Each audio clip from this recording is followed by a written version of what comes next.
Like we said before, things moving very quickly as Dragon Freedom makes its way home. Next event coming up will be deployment of the Drogue parachutes. This occurs around 18,000 feet.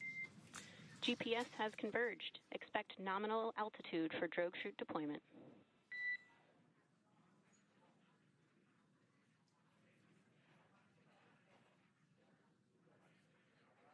We're about 2 minutes away from deployment of those Drogue parachutes. Now the heat shield is continuing to work to slow the vehicle down. That entry period, the Dragon spacecraft went from orbital velocity about 17,500 miles per hour down to about 350 miles per hour. So that really gives you a sense of why that plasma builds up on the exterior of the capsule, thanks to the heat shield and the work that it does. Those Drogue parachutes will slow it down from 350 to about 119 miles per hour. We can see 15 kilometers. Brace for Drogue window.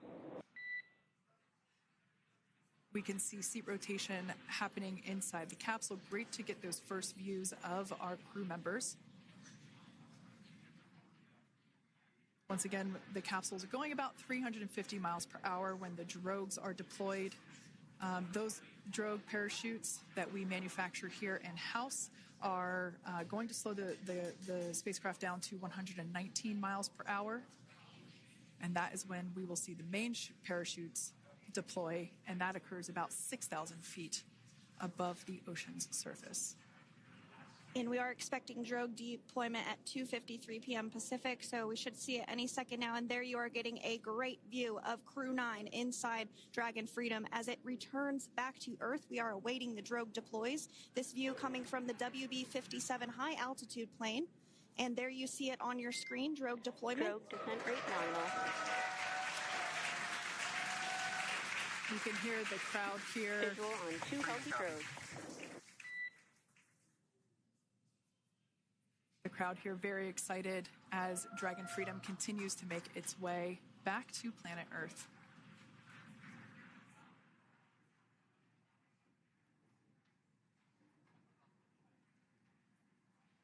Next up, we'll stand by for the main deployment of the parachutes. The mains are quite a bit larger. You'll be able to notice the difference on your screen once they deploy, and they continue to ensure that the Dragon spacecraft slows down even further.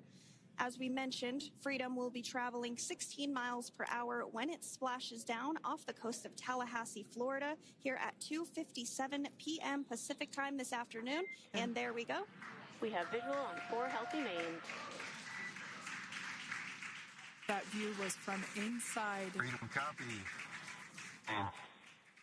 That view was from inside one of the buckets where the parachutes are located. So we see a great view there of the reefing on those parachutes. And as those main parachutes begin to inflate fully, 4 beautiful, healthy mains. Now awaiting visuals of splashdown. Freedom, 1,000. We'll start to hear Commander Nick Hague. Copy, 1,000. As we heard right there, Commander Nick Hague will be calling out the altitude of the Dragon capsule from here on out. Landing in water is simpler and provides more margin against unlikely parachute issues. You can see those parachutes continuing to slow the Dragon capsule down. And if you're just joining us, you're looking at 800 meters. A live view of Crew 9, just minutes away from splashing down off the coast of Tallahassee, Florida. Splashdown 2 minutes from now at 2:57 p.m. Pacific. We do have 4 healthy mains really doing the job there. Just breathtaking views of a calm, glass-like ocean off the coast of Tallahassee, Florida. Crew 9 just minutes away from splashing down. This is really such an incredible shot. Copy, 600. That was a live view from our recovery vessel, Megan, which is stationed a couple miles away from the splashdown site. We can see the crew there using their restraints as resting places for their arms. They were just in space moments ago, so their arms were able to float freely. 400 meters.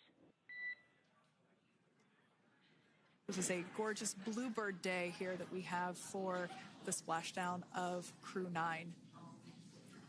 It's incredible to think that the Dragon capsule just minutes ago was going over 17,000 miles per hour and now gently coasting to a soft splashdown. 200. Copy, 200 meters. Brace for splashdown.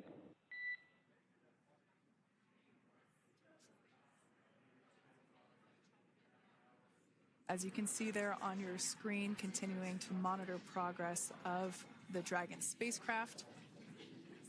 And we're going to stand by for splashdown located in the Gulf of America off the coast of Tallahassee, Florida.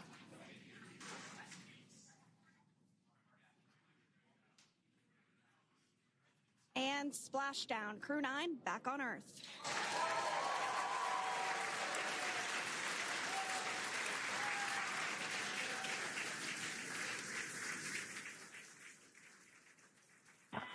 And SpaceX Freedom, splashdown.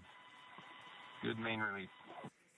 Copy, splashdown. We see main chutes cut. Nick, Alex, Butch, Suni, on behalf of SpaceX, welcome home.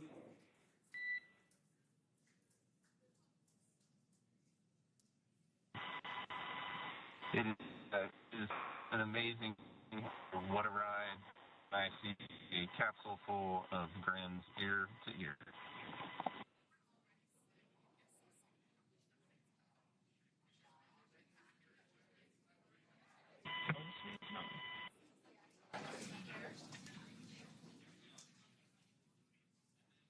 And as you can see on your screen, we have visual confirmation of splashdown. Dragon Freedom has returned home and NASA astronauts. System safety verifications are in progress. We'll report back when recovery personnel are en route.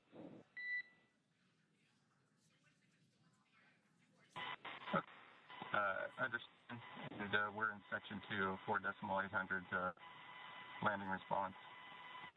And looking for your word on if it is necessary.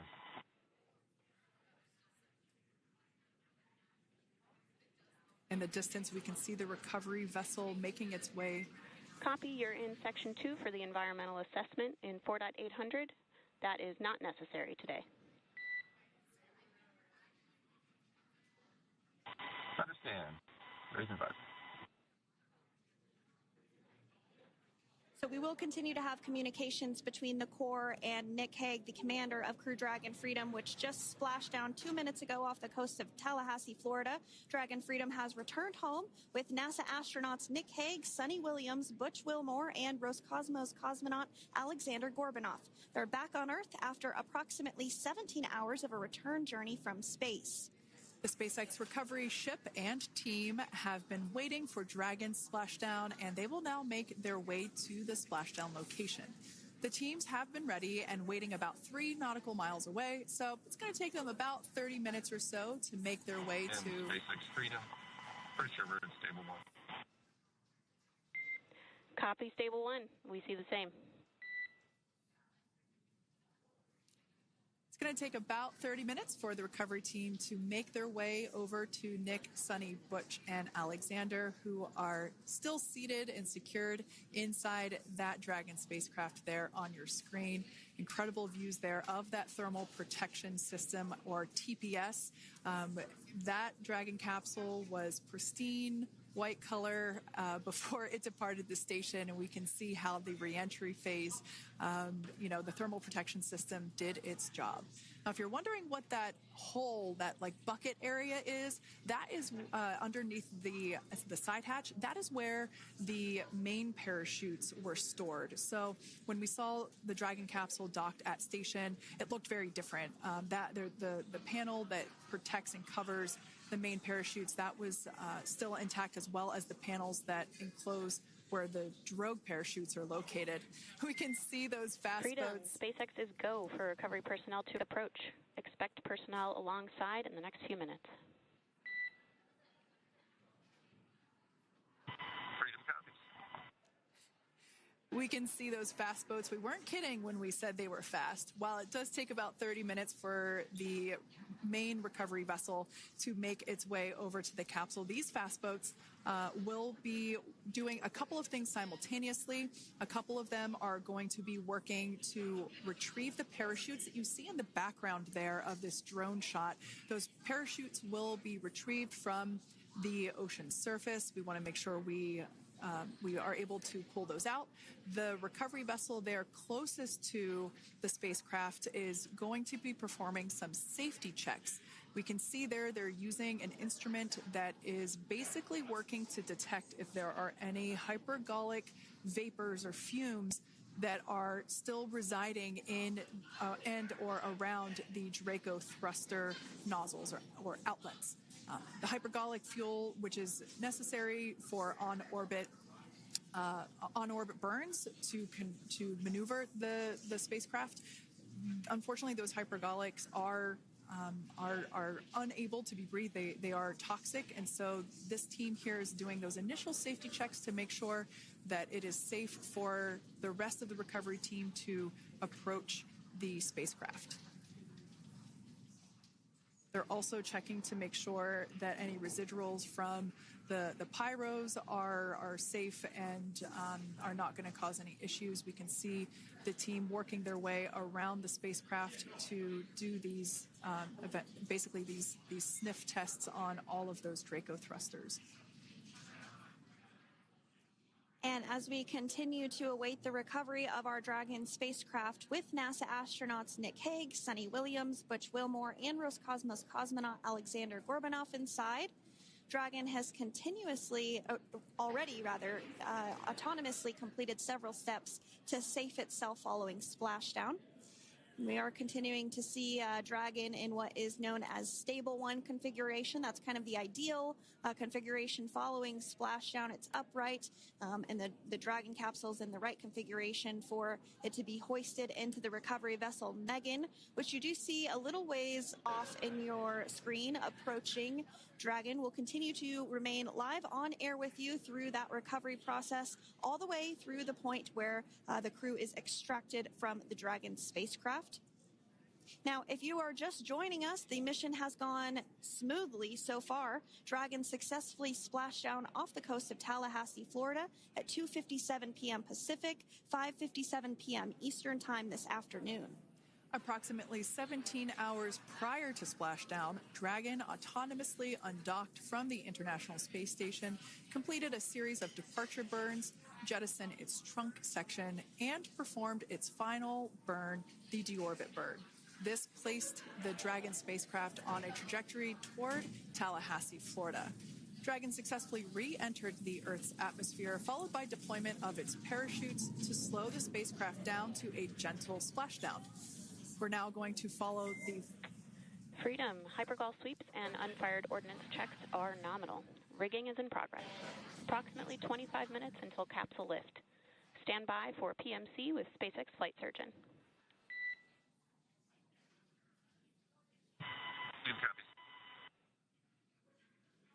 And so what we did just hear there was communications that those hypergol checks were complete. They didn't find any of that upon those checks, so we'll continue to move through the timeline. Next up is a process called rigging, which you see happening right now on your screen. This is when a SpaceX recovery personnel actually works to climb aboard the capsule and work through procedures ahead of lifting onto the nest of the recovery vessel Megan. We heard it's going to be about 25 minutes or so until that lift actually takes place.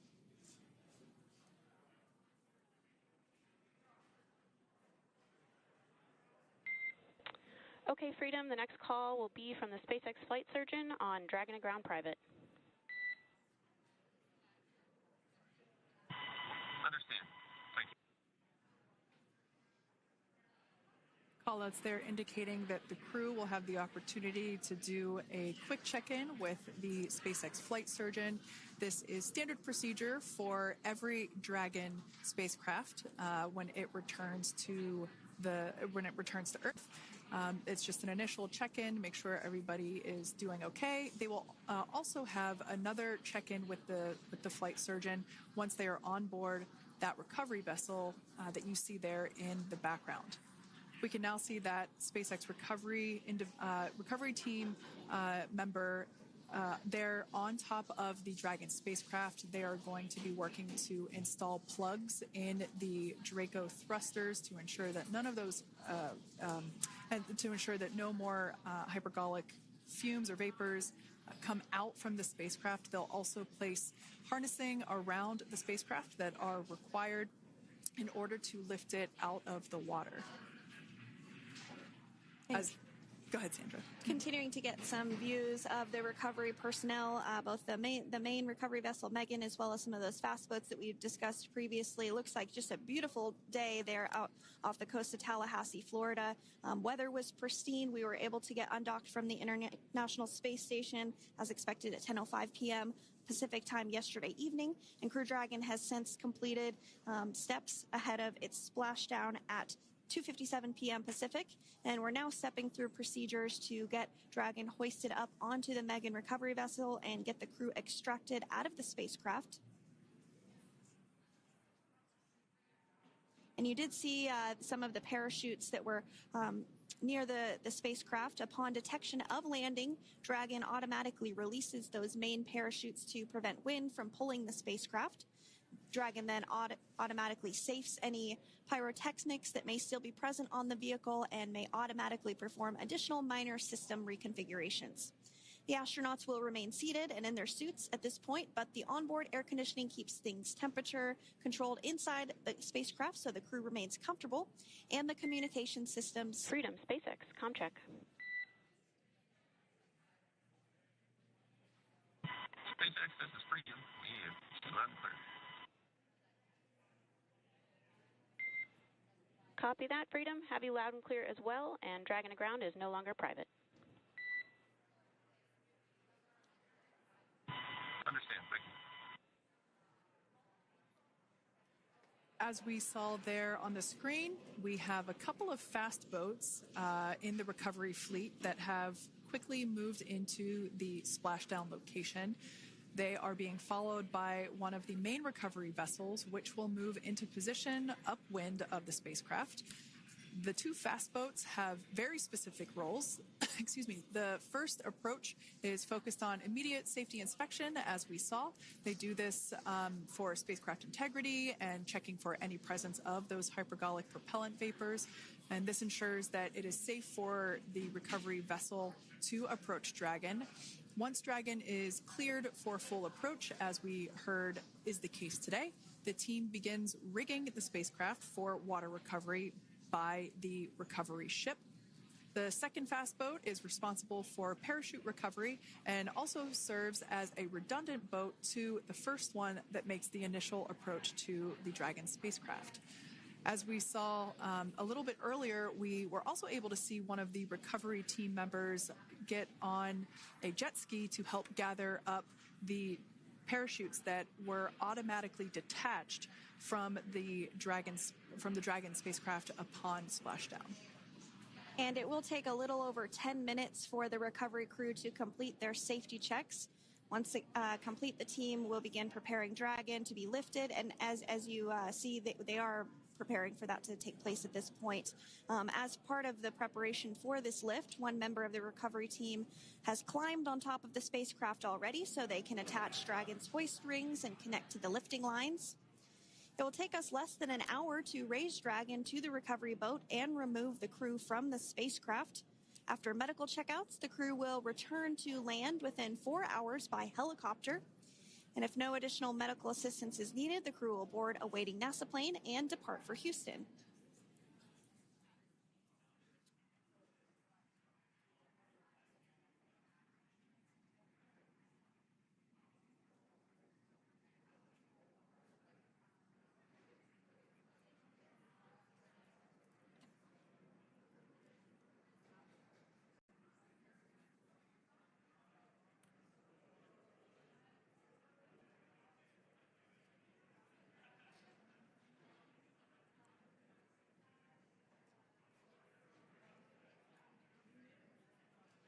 And as we continue to await Dragon to be hoisted up onto the ship, we have a very special treat. NASA Public Affairs Officer Jaden Jennings, who is actually on the recovery vessel and had a bird's eye view of the splashdown today. Jaden, how are you? How was the view from the recovery vessel?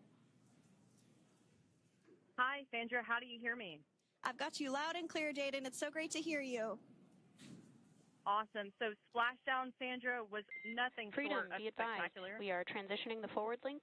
Comm will be unavailable for approximately 5 minutes. Freedom compass.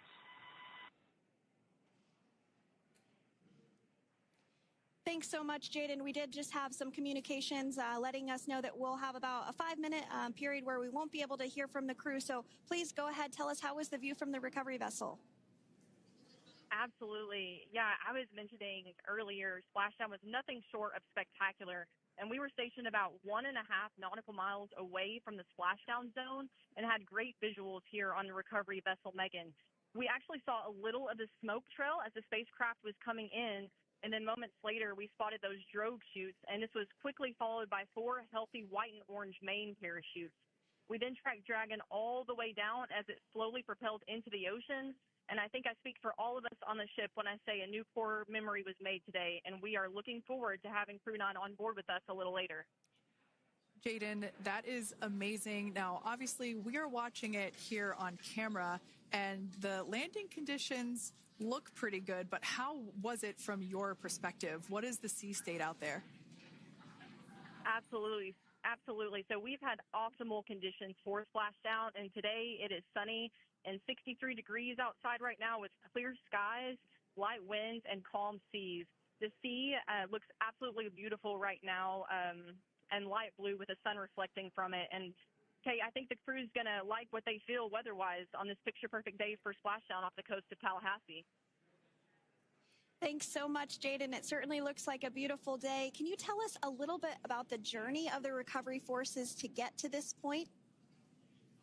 Sure. So one unique aspect of this recovery was the onboard training on station conducted for Butch and Suni to ensure they were ready to return on a Dragon spacecraft. That training covered all aspects of their return, including nominal and contingency departures, deorbit burns, splashdown, and post-landing ops, which is what this team is preparing for now. As for the recovery teams themselves, we started the day taking a series of helicopters out to the vessel. And as standard, the recovery director and crew support teams were on that first helicopter out and took the time to get everything prepared on the ship.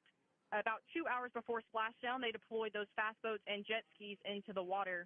I was actually on the second helicopter out, and we were on the vessel about an hour and a half before splashdown and landed on top of the helicopter pad on the Megan. And the teams have been working diligently across their respective disciplines this week, executing what can only be described, in my point of view, as a logistical masterpiece, just ensuring every detail has been in place for Crew 9's return. That is such great news. I'm so glad that you're able there to experience it in person. Now, can you tell us a little bit about what's next to retrieve the crew for the recovery personnel on board? Yeah, Kate. So coming up next, Dragon will be hoisted into the on-deck translation system, or the nest, at the aft end of the ship, and then will be translated pretty quickly towards that egress platform.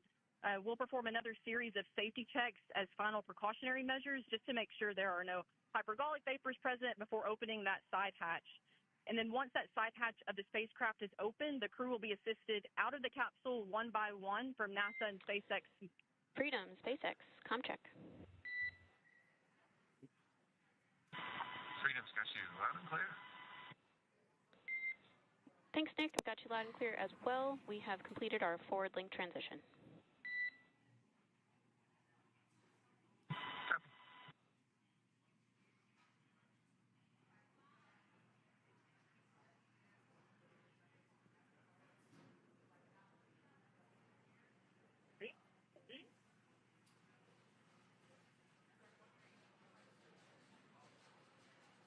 And Jaden, if you did just want to go ahead and let us know what is next to retrieve the crew, we are continuing to get some great views on our screen, but I know you have an even better view yourself. Oh, yeah, Sandra, this view is absolutely unbeatable. So just to kind of finish off what I was saying is once that side hatch of the spacecraft is open, that crew will be assisted out of the capsule one by one from NASA and SpaceX medical personnel, where they will then head to the med bay. And after those medical checks, they will get on that first helicopter out and arrive at the airport, where they will then board a NASA plane and then head back to Houston, Texas at the Johnson Space Center to begin their post-flight period. And we're eager to see the Crew 9 astronauts back on Earth, and we'll keep you updated on every moment of this process. With that, I'll toss it back over to you guys in Hawthorne. Thank you so much. That was Jaden Jennings, NASA Public Affairs Officer, who watched Freedom splash down firsthand from the recovery vessel Megan. Thanks so much, Jaden. So we are continuing to get these great views on our screen here of Freedom. As we mentioned, it splashed down at 2:57 p.m. Pacific time off the coast of Tallahassee, Florida. The recovery personnel are continuing to step through procedures to hoist Dragon onto the recovery vessel Megan there, which is now coming into view. You can see just how close Megan is at this point, and that's that helicopter pad that Jaden was just discussing, where the crew will fly off of onto the coast of Florida, and then eventually they'll fly back to Houston. Just underneath that helicopter pad is that translation deck where we will see the nest once it is loaded up with the Dragon spacecraft on board. The nest will be translated to the forward end of the recovery vessel, and that is where our Crew 9 team members will egress from the Dragon spacecraft. Now, here on your screen, we can see dolphins, actually, who want to come and play with Dragon. Now, one of the fast boats there in place, working to assist the recovery team member. It's incredible. I just love these views. We really see them even better in daytime, but just seeing the recovery team work in tandem to step through each step, to step through each operation. Obviously they're getting quick assists from the honorary part of the recovery team, those dolphins in the water there. Now, the recovery team member that is crawling around the Dragon spacecraft. Earlier we saw a view where it was like a spider monkey pose. We can see that individual now standing in the bucket where the main parachutes were stored while Dragon was on orbit. Obviously, those main parachutes were utilized for splashdown today. They were deployed and cut from the Dragon capsule. And one of the other fast boats of the recovery team working to pull those out of the water. Now, the recovery team member that is there working on top of the Dragon capsule, earlier we saw that person performing safety checks. Now we can see some harnessing being placed around the capsule. This harnessing is what will be used to lift the Dragon capsule out of the water and onto the recovery vessel. Wow, we got a cute little pod of dolphins. It wasn't just one or two. I mean, that water just looks beautiful. We had ideal splashdown parameters today. Obviously, wave height, ne'er a concern. The weather is beautiful, as Jaden mentioned, in the 60s, sunny. Looking forward to seeing Crew 9 exit the capsule here shortly once they get hoisted onto the recovery vessel Megan. We can see that recovery vessel slowly but surely closing the distance there between... Oh, dolphin cam back again. We can see that the Dragon capsule and the recovery vessel, that distance is closing. Again, this is just one more step as we continue to work recovery operations for Dragon Freedom. And we anticipate the lift of the Dragon capsule to occur here in just a few minutes.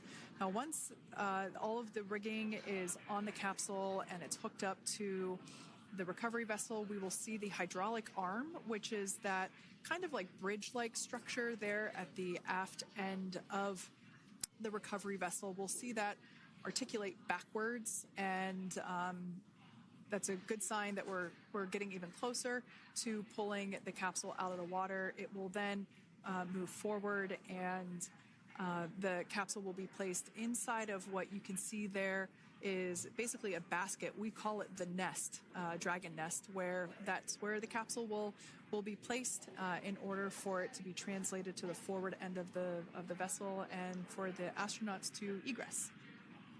And before that does take place, we'll have potentially views of the rigger go ahead and jump off of the spacecraft there.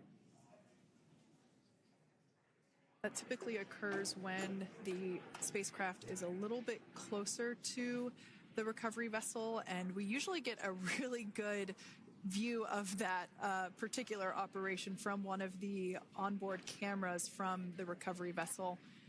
That is an operation that I have a lot of respect and admiration for, that individual that does that.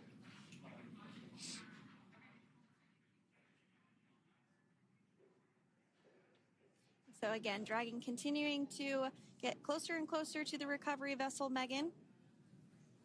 You see some of those ropes now coming into view as well. If you are just joining us, Crew 9 splashed down off the coast of Tallahassee, Florida at 2:57 p.m. Pacific time with NASA astronauts Nick Hague, Butch Wilmore, Suni Williams, and Roscosmos cosmonaut Alexander Gorbanov. They're now working through procedures to hoist this spacecraft up onto the recovery vessel Megan. We just saw that hydraulic arm get lowered into the lifting position. That arm will be the mechanism that is utilized to lift Dragon up and out of the water and into the nest located there at the aft end of the recovery vessel. And the recovery vessel being used today is, as we mentioned multiple times, is named Megan, but that's actually after NASA astronaut Megan McArthur, who flew on Crew 2 a couple of years ago.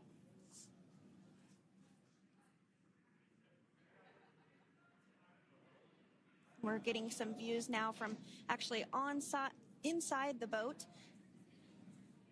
Yeah, you're exactly right. This view is straight down the recovery vessel. That platform that was closest to the camera, that is the egress platform. Freedom.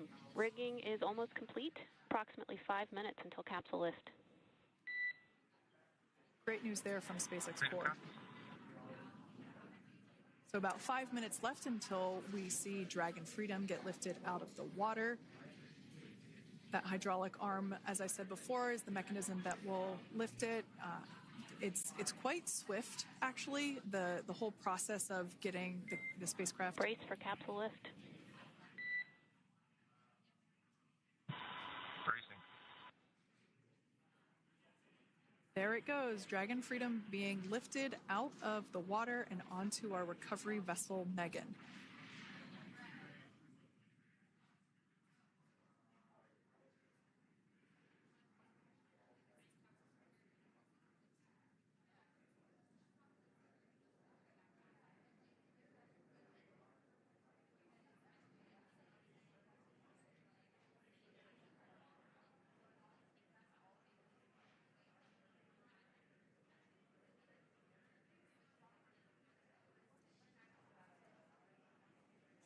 So once securely on... Welcome aboard the recovery vessel. Recovery personnel are completing final checks and stand by for translation to the egress platform. Freedom copies. Great news there, letting us know that Dragon Freedom has been successfully recovered from the water's surface. If you've just joined us, we had an on-time splashdown at 5:57 p.m. Eastern Time, and we can now see that the water recovery operations are continuing to progress. The nest where the Dragon spacecraft is located is going to get moved forward. This will happen after one of the recovery crew members does some checks, and we'll also see some hosing. Obviously, the spacecraft splashed down in salt water. Salt water is corrosive, and we want to try and rinse out as much of the salt water as possible to reduce that corrosion on the metallic structures. So we can see some guidance there being provided, really steering the spacecraft properly into the Dragon's nest. And it's been 30 minutes since Dragon splashed down, and as you can see there, the spacecraft is already on board the recovery vessel Megan. Things continuing to move very smoothly today throughout the entire operations from the deorbit burn up until this point as well. And Freedom, it looks like the positioning wasn't quite right, so they are working on repositioning the capsule in the nest now. Okay, copy that. Thanks. And with that, the team is just going to adjust the Dragon spacecraft a bit so that it's in the right position ahead of translating up a little bit closer ahead of the side hatch. So the team is now going to step through the procedures to ensure that that takes place. While Dragon does fly itself autonomously, it clearly is unable to park itself autonomously. We want to make sure that the Dragon capsule is properly seated there in that nest.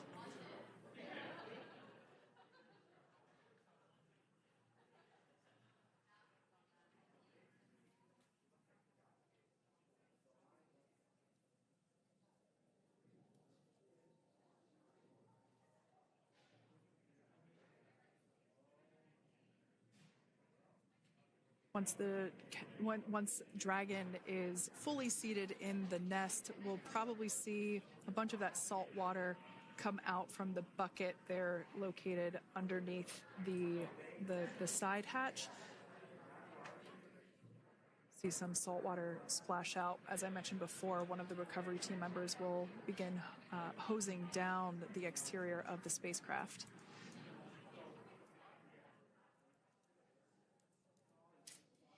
So you are continuing to get some great live views on your screen of Crew 9, which includes NASA astronauts Nick Hague, Suni Williams, Butch Wilmore, and Roscosmos cosmonaut Alexander Gorbanov, who splashed down off the coast of Tallahassee, Florida, 2:57 p.m. Pacific time this afternoon. Now working to get that spacecraft situated in the nest. Just making some final adjustments and tweaks to ensure that it's nice and secure.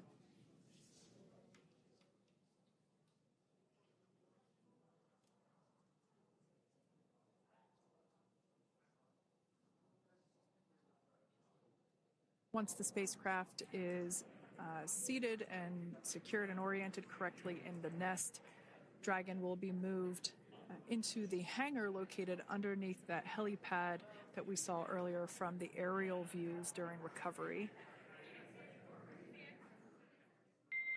All right, Freedom, looks like you are settled into the nest now. Team is working through hypergol sweeps. Copy all.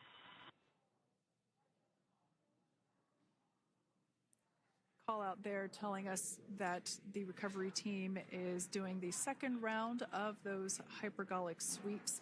This helps ensure that everyone, all the recovery team members that are located basically right where this camera is located on, towards the forward end of the recovery vessel, that they will all be safe once the spacecraft is translated forward.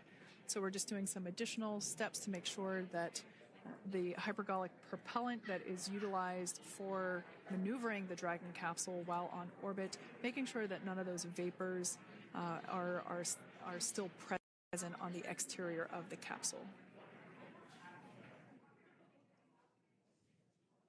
That's right, and there are a variety of individuals on board the boat that help with recovery operations. Not only do we have the recovery personnel that you see here, but we also have a doctor that will check out the crew members as standard procedure. As with any spacecraft that is returning from space, we always perform a medical check with the crew. So you will see the crew come out of the capsule and be placed on stretchers, just like with the Soyuz landing and with all of our Dragon splashdowns. That is the nominal procedure.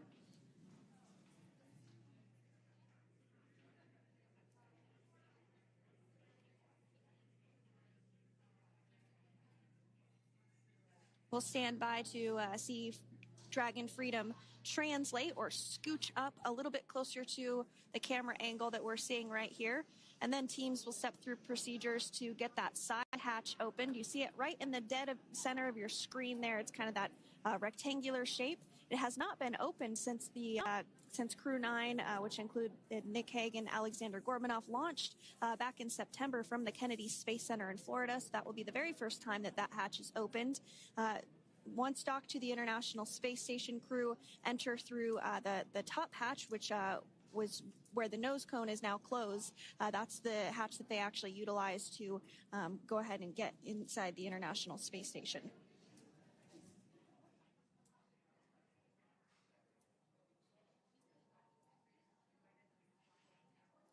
So as we get a little closer to that hatch opening procedure, you might start to see more individuals come into frame for some of that support.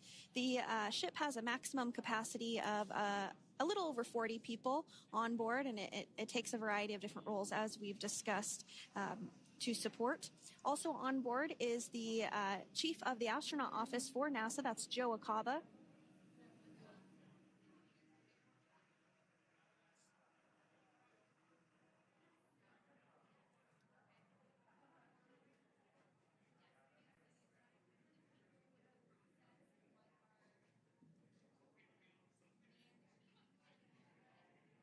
Now, while we are standing by for translation of the Dragon spacecraft to the platform there, the recovery platform that we see in the foreground, it is important to note that Nick, Suni, Butch, and Alexander will be getting assistance from the recovery teams while exiting the spacecraft.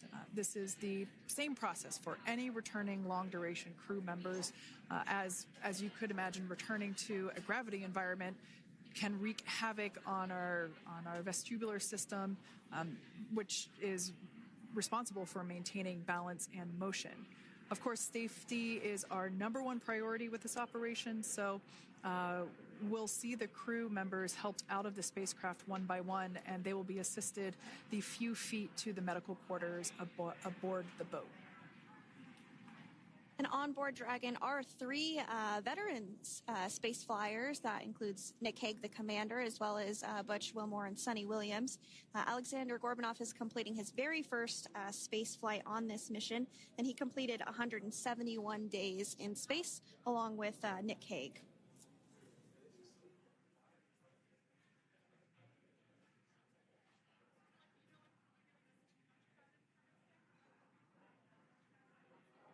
For those of you that have just recently joined us, well, I would encourage you to hit that rewind button and go back a few minutes. It was a beautiful splashdown of Dragon Freedom with the Crew 9 cohort on board. They had an on-time splashdown at 5:57 p.m. Eastern Time, 2:57 p.m. Pacific Time. We can see that the spacecraft... Freedom translation is in progress.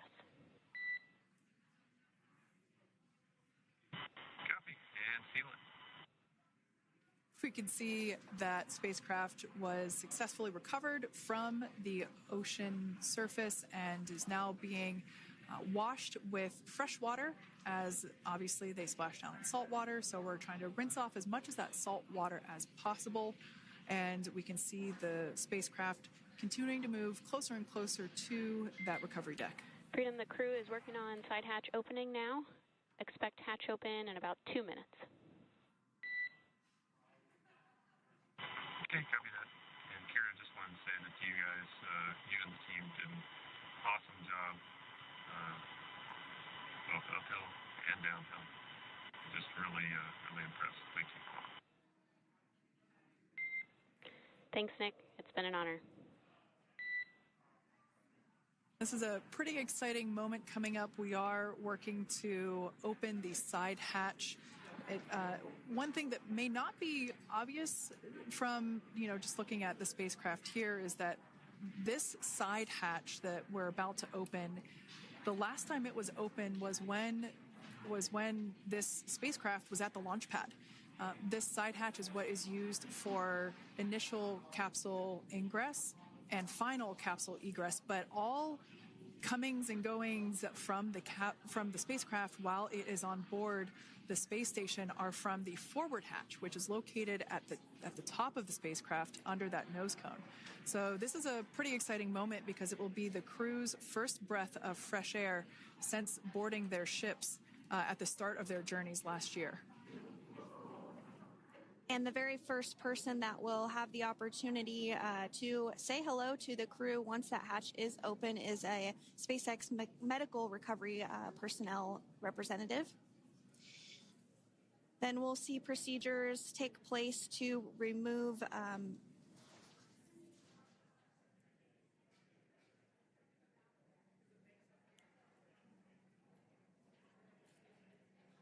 the footrests of Dragon.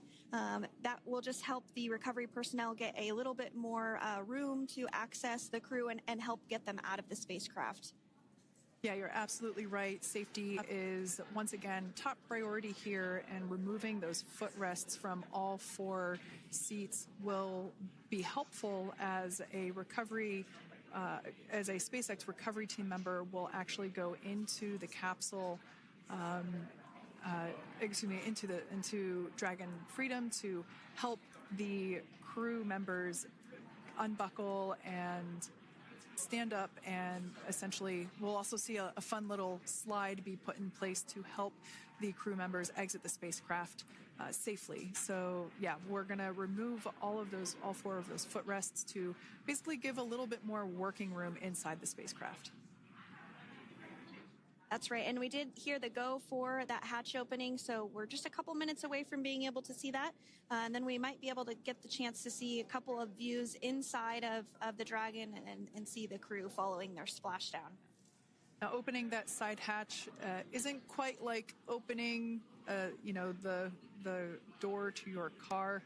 We have to depress the seal around the side hatch, as well as, we'll now see them open that side hatch up.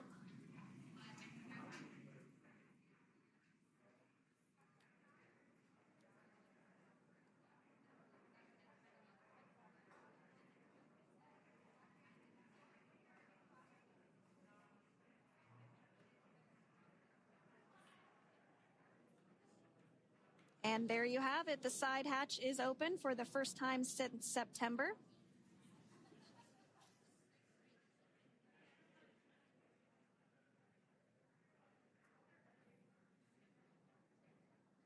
We can see some of the protective equipment there that was brought into frame that will help protect the edge of the side hatch, one from any potential damage. Oh, we can see the recovery crew member there taking photos of the side hatch seal. This is part of the standard operation for recovery.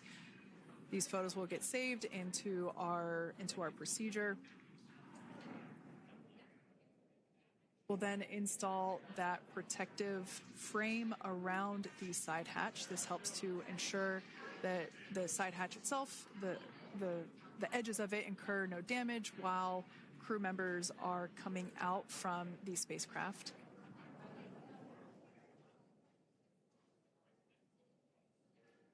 If you missed it, there was also a recovery team member that went inside. So there are now 5 people on board the Dragon spacecraft.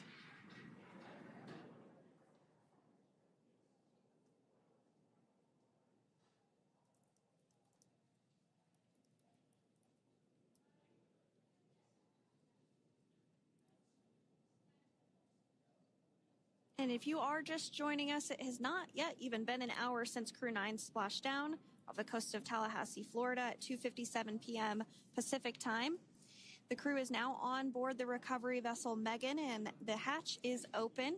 The next major milestone that we'll see is when the crew will actually egress or exit the spacecraft. But before that, they'll continue to, the recovery personnel will continue to install that protective area around the hatch and then remove the footrests. So we're a couple minutes away from seeing the crew egress, but not too long away.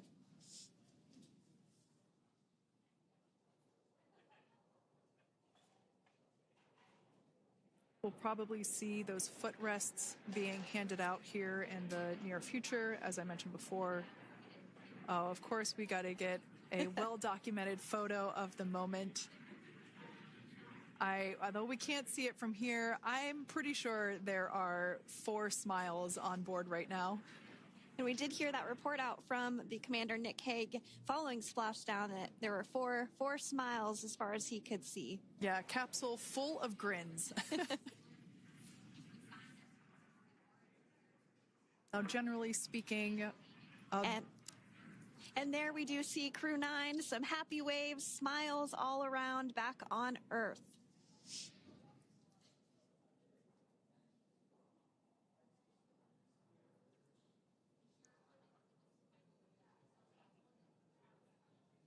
Generally speaking, we have the individuals in the two center seats of the spacecraft exit first.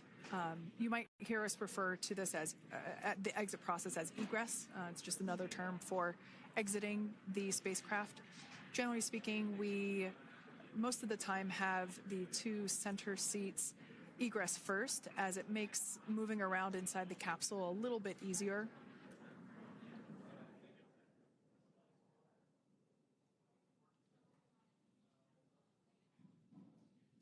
We can see the tablets that were previously located on the upper leg of the crew members. We can see those being handed out to the recovery team. Those were taken off prior to the entry phase, to spacecraft reentry. Those had to be stored and secured prior to dynamic operations.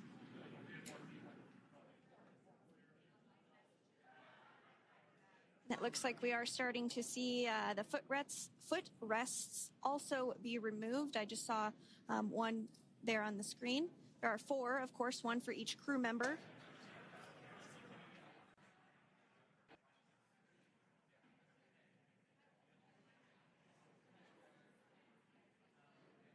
Those footrests are made out of carbon fiber and are actually sized appropriately for each crew member, as everybody has different measurements and different leg lengths. Same goes for the armrests and the bucket length of each seat. We size those appropriately for the crew members and to ensure their comfort and safety. I believe we just saw the little ramp that is used to help slide the crew members out from inside the spacecraft. And once the crew does exit Dragon Freedom, they will be placed on to a stretcher to go to a medical bay for medical checkouts. This is standard procedure for all Dragon spacecraft flights that splashdown crewed, as well as for our Soyuz spacecraft that land in Kazakhstan.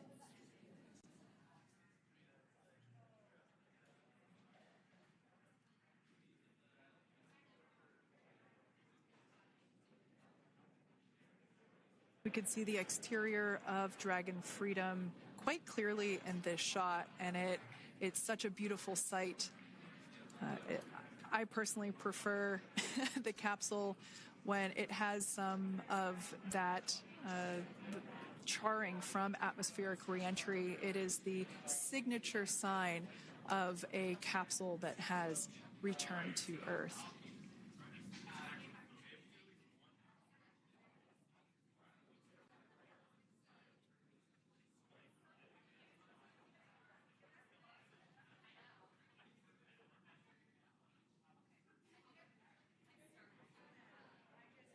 Continuing to stand by for our first crew member to egress or exit for Dragon Freedom following their splashdown at 2:57 p.m. Pacific time.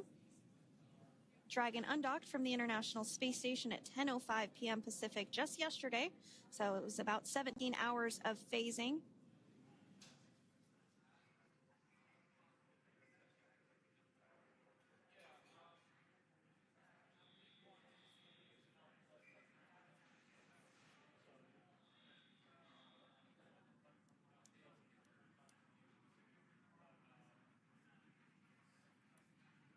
And while on board the International Space Station, Crew 9 contributed to 900 hours of science, over 150 research experiments and investigations. making great use of the microgravity lab of the International Space Station, which celebrates 25 years of continuous human presence this November.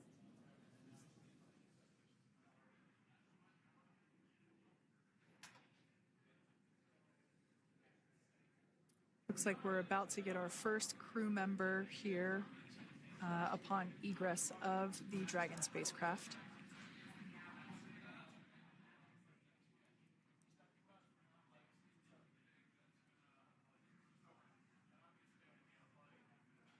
So we are standing by for that egress. Outside of Dragon, you do see one of those stretchers. This is the expected procedure, as the crew will be taken to medical facilities following their exit from Dragon.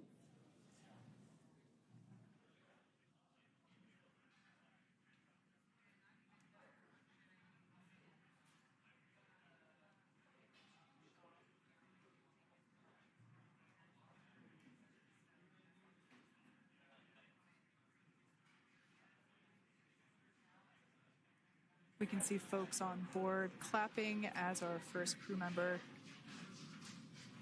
And that is NASA astronaut Nick Hague, commander of Crew 9, now out of Crew Dragon Freedom. Some smiles, thumbs up, and a wave. Can't get any better than that. Yeah, that is one happy camper, that's for sure.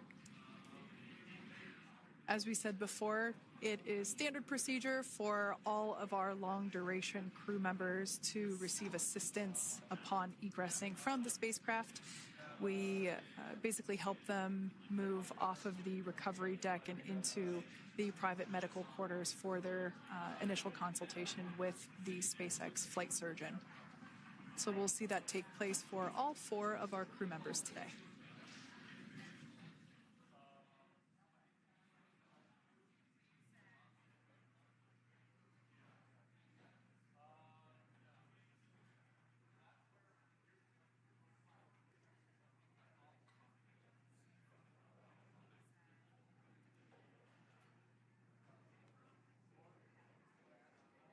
And we are standing by for the next crew member to exit Freedom.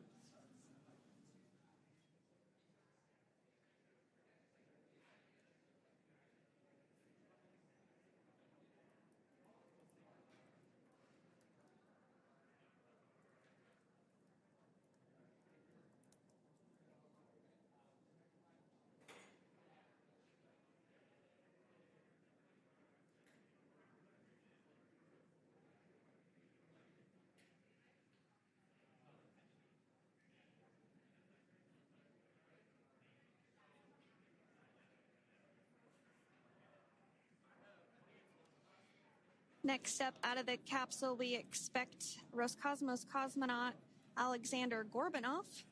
His first space flight. Spent 171 days in space alongside NASA astronaut Nick Hague. Looks like we're getting some cheers and clapping on board as Alexander is slid down the little ramp and placed into the mobility aid. Once again, big smile.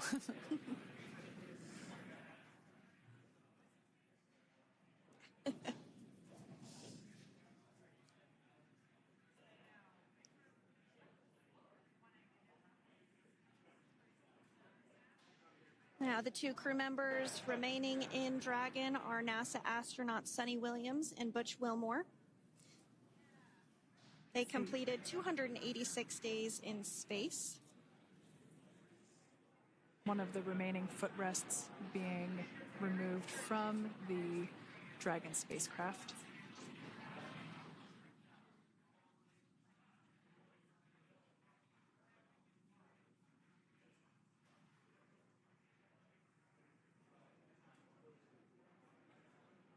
As I said before, we generally try to have the crew members that are located in the 2 center seats aboard Dragon, and we like to have them egress first if possible, as it creates a little bit more movable working room inside the spacecraft. There is a recovery crew member inside that is helping all of our Crew 9 crew egress or exit from the spacecraft.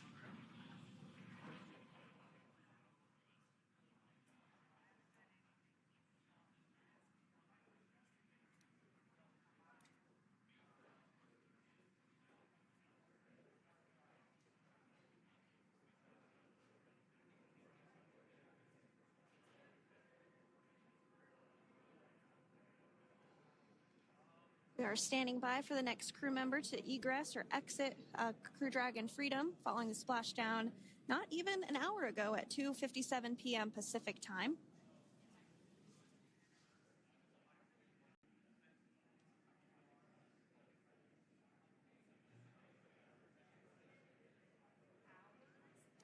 Really have the recovery operations down pretty quick at this point. Yeah, it's pretty incredible to think that, just 5 years ago when we were doing the initial demonstration missions of the Dragon for Crew Dragon, that now we're under about 30 minutes for, to retrieve the spacecraft from the water, and just several minutes here while it's been on board and to get everyone, really to get that side hatch open.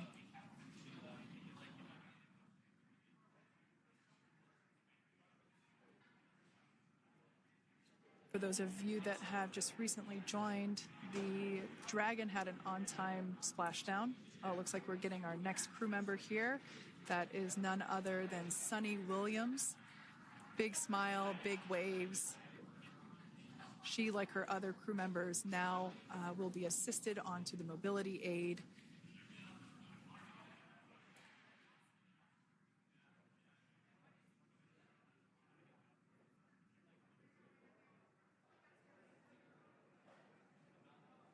There we have it, some waves, some thumbs up, and some smiles.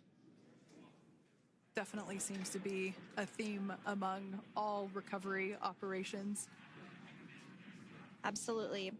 And of course, that leaves NASA astronaut Butch Wilmore inside Dragon in seat 4.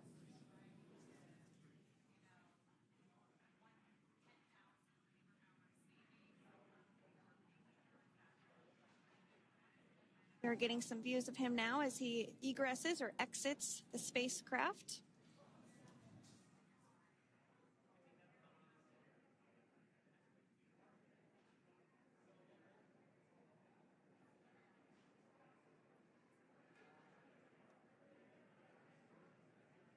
Once again, some elation and cheers there from Butch Wilmore. As we mentioned before, returning to Earth coming from a microgravity environment can wreak havoc on the body. So it is customary and just standard procedure for all of our long-term space residents to get assistance once they are back on board the recovery vessel.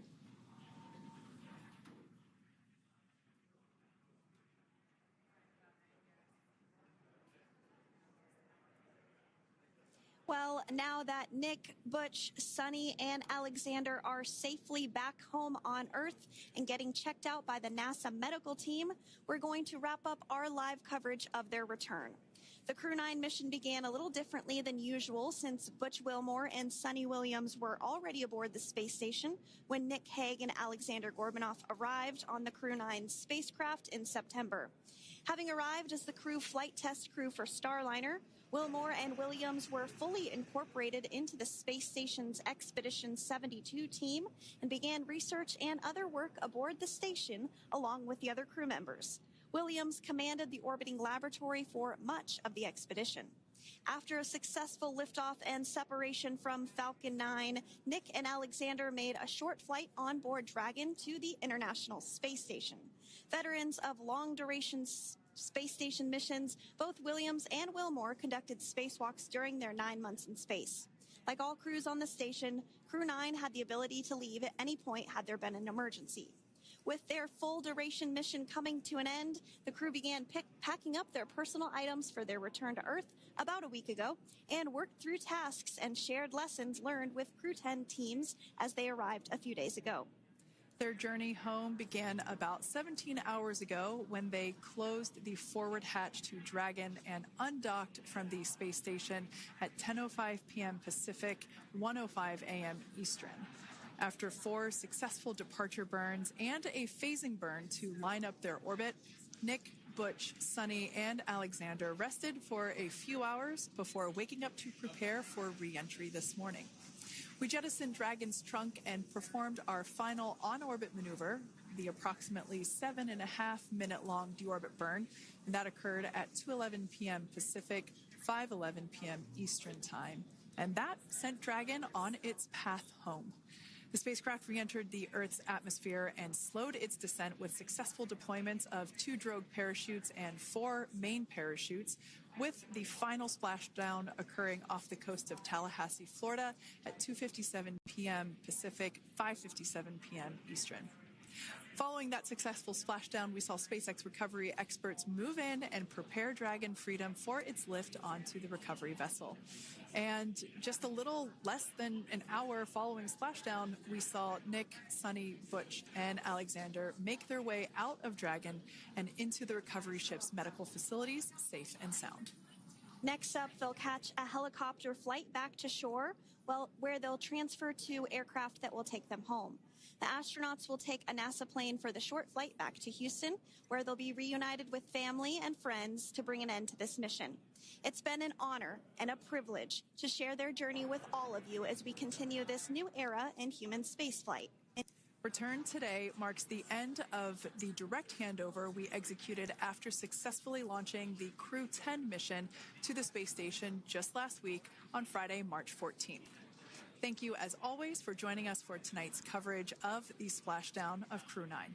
Remember to follow SpaceX on X and NASA online and on social media for updates for the very latest on crew and cargo flights to and from the International Space Station.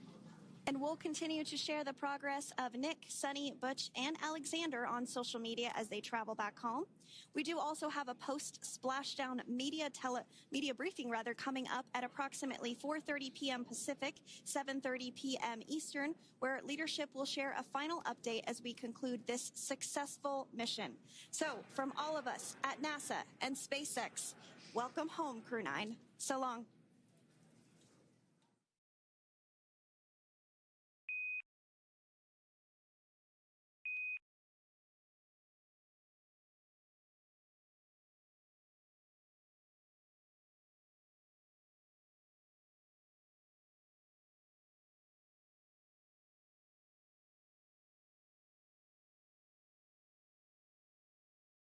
Scientific cooperation between countries. 2, 1, 0, 0. Liftoff. Americans return to space as Discovery clears the tower. Discovery, go and throttle up. Discovery, roger. Go for deploy. Thanks, Karen, and to everybody in the shuttle program. The crew is go for launch. Roger. Nice to be in orbit. We have followed in the footsteps to get us where we are today.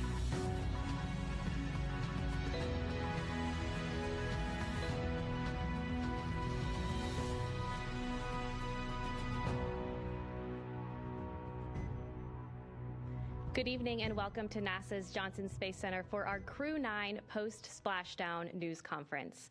We are joined in studio today by Joel Montalbano, Deputy Associate Administrator for NASA's Space Operations Mission Directorate, Steve Stitch, Manager for NASA's Commercial Crew Program, Bill Spetch, Operations Integration Manager for NASA's International Space Station Program, and joining us virtually, Sarah Walker, SpaceX Director for Dragon Mission Management. We'll be taking some questions from here in the room today and on our phone bridge today, so if you're in the room, be sure to get our attention to ask your question. And if you're on the phone bridge, be sure to press *1 to enter the queue. Before we get started, though, we'll start with some opening remarks from our panel here. And Joel, we'll start with you. All right, well, thank you. And thank you, everyone, for being here. And for those of you tying in remotely, thank you for showing an interest in our great space program. It is awesome to have Crew 9 home, just a beautiful landing. I think many of you heard that back in January, the president asked SpaceX what it would take to bring this crew home. And I will tell you that at the time that question was asked, we were already looking at options, what to do with the Crew 10, Crew 9 situation and how we're going to set that up. I'll tell you a little bit, when you plan these dynamic activities, a lot of work goes into them. For example, for the landing that you guys just witnessed today, there's a number of things that we look at, a number of factors, weather being one of them. You saw great weather today. In addition, we look at the readiness of the recovery team to make sure they're ready to go. We look at the handover time on orbit between the incoming crew and the departing crew to make sure there's enough time for activities to be accomplished before the departing crew leaves. We do have the benefit of having NASA astronaut Don Pettit remaining on board. He'll be coming home on Soyuz in April, and so he'll continue the handover with the crew. We also look at the vehicle traffic, the vehicles coming and going. And when you pull all that together, the International Space Station program, the Commercial Crew program, and SpaceX came up with the plan that we just witnessed. The Crew 10 launch last week, the docking over the weekend, the undock early today, and then the landing that we just witnessed. So just an incredible amount of inputs that you get to pull all that together in order to have a successful operation. I want to tell you, we want to thank the Crew 9 team and the ground teams for their dedication to excellence, their resilience, their flexibility during this expedition, everything they did to have a successful expedition as you have all witnessed. SpaceX has been an incredible partner for us, and it shows the benefits of the commercial, public, private partnership that we have. So they just been a huge, great partner throughout all this. Crew 9, in addition to the spacewalks that many of you witnessed, they performed just about 150 experiments on board the International Space Station with over 900 hours of research. And the work we do on the International Space Station benefits the nation, benefits people on Earth, and are the building blocks for going back to the moon and to Mars. So Nick, Alexander, Butch, and Suni, welcome home. On behalf of NASA, I want to thank the administration. I want to thank all the work of the NASA teams and all the work of the SpaceX teams. And so with that, I'll hand it over to Commercial Crew Program Manager, Steve Stitch. Thanks, Joel, and thank you all for being here. Greatly appreciate your interest in the Commercial Crew Program and also human spaceflight. Of course, as you know, it's been just a huge week for Commercial Crew. The missions, I think, sometimes seem easier than they are. If I just step back and think about all the challenges we had to launch Crew 9, moving to a different launch pad, adjusting the seats and the crew training, and then, over the weekend, once we docked Crew 10 safely, looking at the weather patterns, finding this great opportunity that we landed at today, adjusting the timeline. It's never easy. Spaceflight's always dynamic. Sometimes it seems like things move from step to step to step, but there's usually different paths along the way. So the weekend was culminated today with the landing of Crew 9. We Dragon splashed down at about 5:57 p.m. off the coast of Tallahassee. That's our first Commercial Crew Program landing at Tallahassee. We've had a couple cargo flights land there.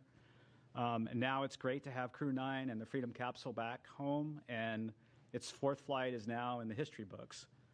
Of course, we're overjoyed. I watched every crew member come out of the vehicle today. Post-landing, it was great to watch Nick, Suni, Butch, and Alexander come out of Dragon and smile and wave as they came out of the vehicle. We'll get them. They're on the ship now. We'll get them back to meet the NASA aircraft and then back to meet with their families. If you watched the weather today, it was incredible. Clear skies, real low winds, maybe 3 or 4 knots of wind, and really calm seas. You could see the dolphins swimming around the capsule, which was kind of incredible. SpaceX had a nice drone aircraft flying around and taking footage, and that was just incredible.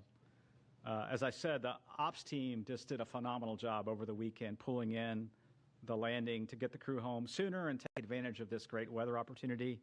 Really appreciate the versatility of SpaceX, the ISS program, Commercial Crew Program, and the flight ops team in planning out the timeline, looking at the crew's workload, determining whether we could pull this off, doing sleep shifting, all those sorts of things that made this an opportunity happen.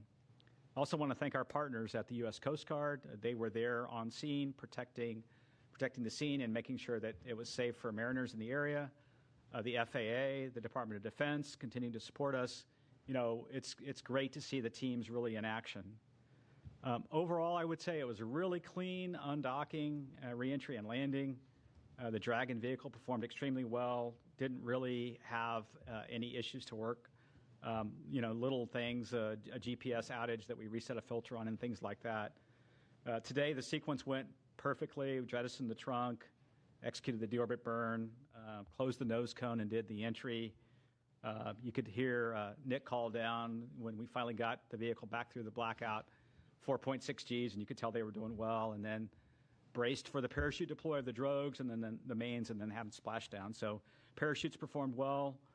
The whole system worked just as planned. The crew's doing great. They'll spend a little time on the recovery ship getting checked out, making sure that they're healthy and ready to go, and then eventually they'll make their way back to Houston. Again, I want to congratulate the entire NASA Commercial Crew Program, the SpaceX team. In many ways, if I step back to last year, this has been 9 months in the making, and I couldn't be prouder of our team's versatility, our team's ability to adapt, and really build for the future of human spaceflight and looking at different ways to do business, taking advantage of one vehicle to launch a crew and then bring back the crew in a different vehicle.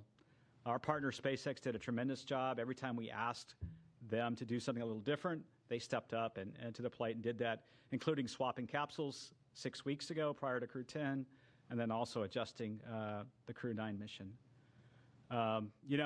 We'll celebrate for a while. We're going to take some time in Commercial Crew to celebrate this one and spend a lot of time with the crew, and then we'll move on to Crew 11. Crew 11 will be here before we know it. We'll launch that vehicle as early as mid-July, so we'll start preparing for that. And then, we're working hand-in-hand with Boeing as well on certification of Starliner, getting that vehicle back to flight. Butch and Suni's return on Dragon, to me, shows how important it is to have two different crew transportation systems, the importance of Starliner and the redundancy that we're building in human spaceflight for our low Earth orbit economy. We're super grateful for Boeing as well and their investment. They're keenly interested in the landing today. They have a watch party going on and are watching Butch and Suni come back. And they've texted me, at the build up to this, they're very keenly interested in Butch and Suni. And then we're interested in their resilience. That whole Boeing team, like our whole Commercial Crew Program team, is resilient and moving forward to the next steps on Starliner. It's been a busy start to 2025. It's hard to believe we're in the middle or toward late March. Looking for an exciting summer as well, and I look forward to your questions, and I'll hand it over to Bill. All right, thanks, Steve. Yeah, welcome, and thanks for everybody's interest as we continue on. Return today marks the successful completion of the Crew 9 mission, and really with them handing over operations on board to Crew 10. Just some interesting stats as we go through. Nick and Alexander both spent 171 days in space on this trip, seeing the arrival and departure of 4 different visiting vehicles to the ISS. Butch and Suni spent 286 days in space, and they got to see 8 different visiting vehicles coming and going from the ISS. We stay really busy as we talk about all these vehicles coming and going from the station. Nick and Butch each conducted 1 spacewalk, and Suni conducted 2. That actually gave Suni the record for most time on spacewalks by a woman, and puts her 4th overall in terms of time outside doing spacewalks. The crew contributed to more than 150 unique experiments, like Joel said, including stem cell technology to potentially address blood diseases, autoimmune disorders, and cancers. They tested lighting systems to help maintain circadian rhythms, which will help improve conditions for not only future crews as you go through spaceflight, but also those on the ground for shift workers and those in extreme or remote environments. They did plant growth and quality experiments to support future Moon and Mars missions as we look forward with that. They loaded a really interesting experiment. JAXA had their first wooden satellite. They loaded that into and got that deployed from the ISS. And then as part of their spacewalk, Butch and Suni collected samples from the station's exterior to study the survivability of microorganisms in the vacuum of space. I'll tell you, the Crew 9 crew did a great job here in the near term supporting this shortened handover period with Crew 10 and enabling that landing opportunity that we saw today. There was a lot of work that they did ahead of Crew 10 arrival to get prepared, and then really working through all of the things that we need to do to hand over the emergency procedures to the crew, to get the cargo transferred that they need to, and to get all the vehicles set up for Crew 10 to be very successful. Crew 10 is already working hard, and they're working on key science investigations on board. They already kicked them off even while they were getting prepped for undocking the other day. So coming up on ISS, we still have a lot going on. We have NG-21 release at the end of March, providing some important trash disposal for the space station. Always, you got to get rid of all the stuff that you bring up, so you got to bring that down somehow, and NG-21 is going to take away a lot of that. And then we'll look forward to Soyuz MS-27 launch Tuesday, April 8th from Baikonur Cosmodrome at about 12:47 a.m. Central. That'll be carrying NASA astronaut Johnny Kim and cosmonauts Sergei Ryzhikov and Alexei Zabritsky. And then before Soyuz MS-26 returns, Alexei Ovchinin will pass on the role of ISS commander to our JAXA astronaut Takuya Nishi. Really a lot of great stuff continuing on station. I really appreciate the entirety of the team, joint with SpaceX, NASA, our operations team, the program teams, the engineering teams, all the work it takes to turn around these missions.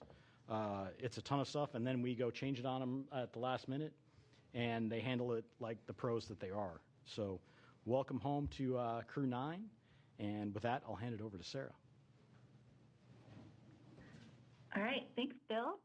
Well, it's a good day to be here at SpaceX, and it's a good day down in Florida as we welcome Crew 9 home from their stay at the International Space Station.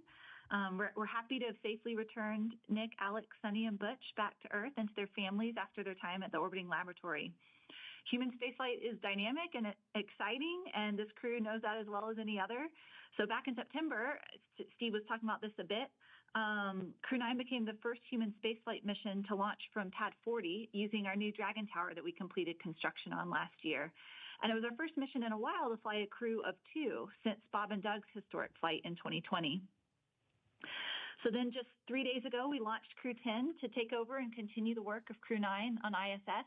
And I forgot to mention this Friday night, but Crew 10 was our 50th Dragon mission since first launching COTS 1 in December of 2010. That's a huge milestone for the team.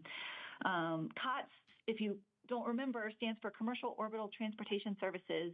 And COTS 1 was the first demonstration mission under that original partnership with NASA to resupply the space station with cargo flights. It was also the mission that inspired me to join the SpaceX team, which I'm so grateful I was given the opportunity to do a few months later. So the rest is history. We've been bringing cargo and more recently crews to the orbiting lab for well over a decade since. And as we talked about a few days ago after Crew 10 launch, NASA and SpaceX adapted as this mission evolved. And I appreciate all the kind words said already during this press conference.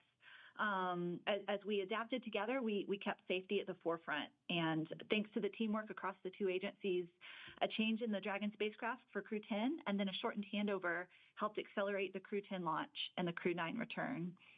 Then over the weekend, we decided as a joint team to undock a day earlier than originally planned to take advantage of some great weather we were seeing off the coast of Tallahassee for splashdown. So I know this required quite a bit of creativity from the NASA team and the onboard crew to compress the handover even further than they already had. And I'm thankful for everyone's hard work and flexibility to safely bring Dragon and the crew home today.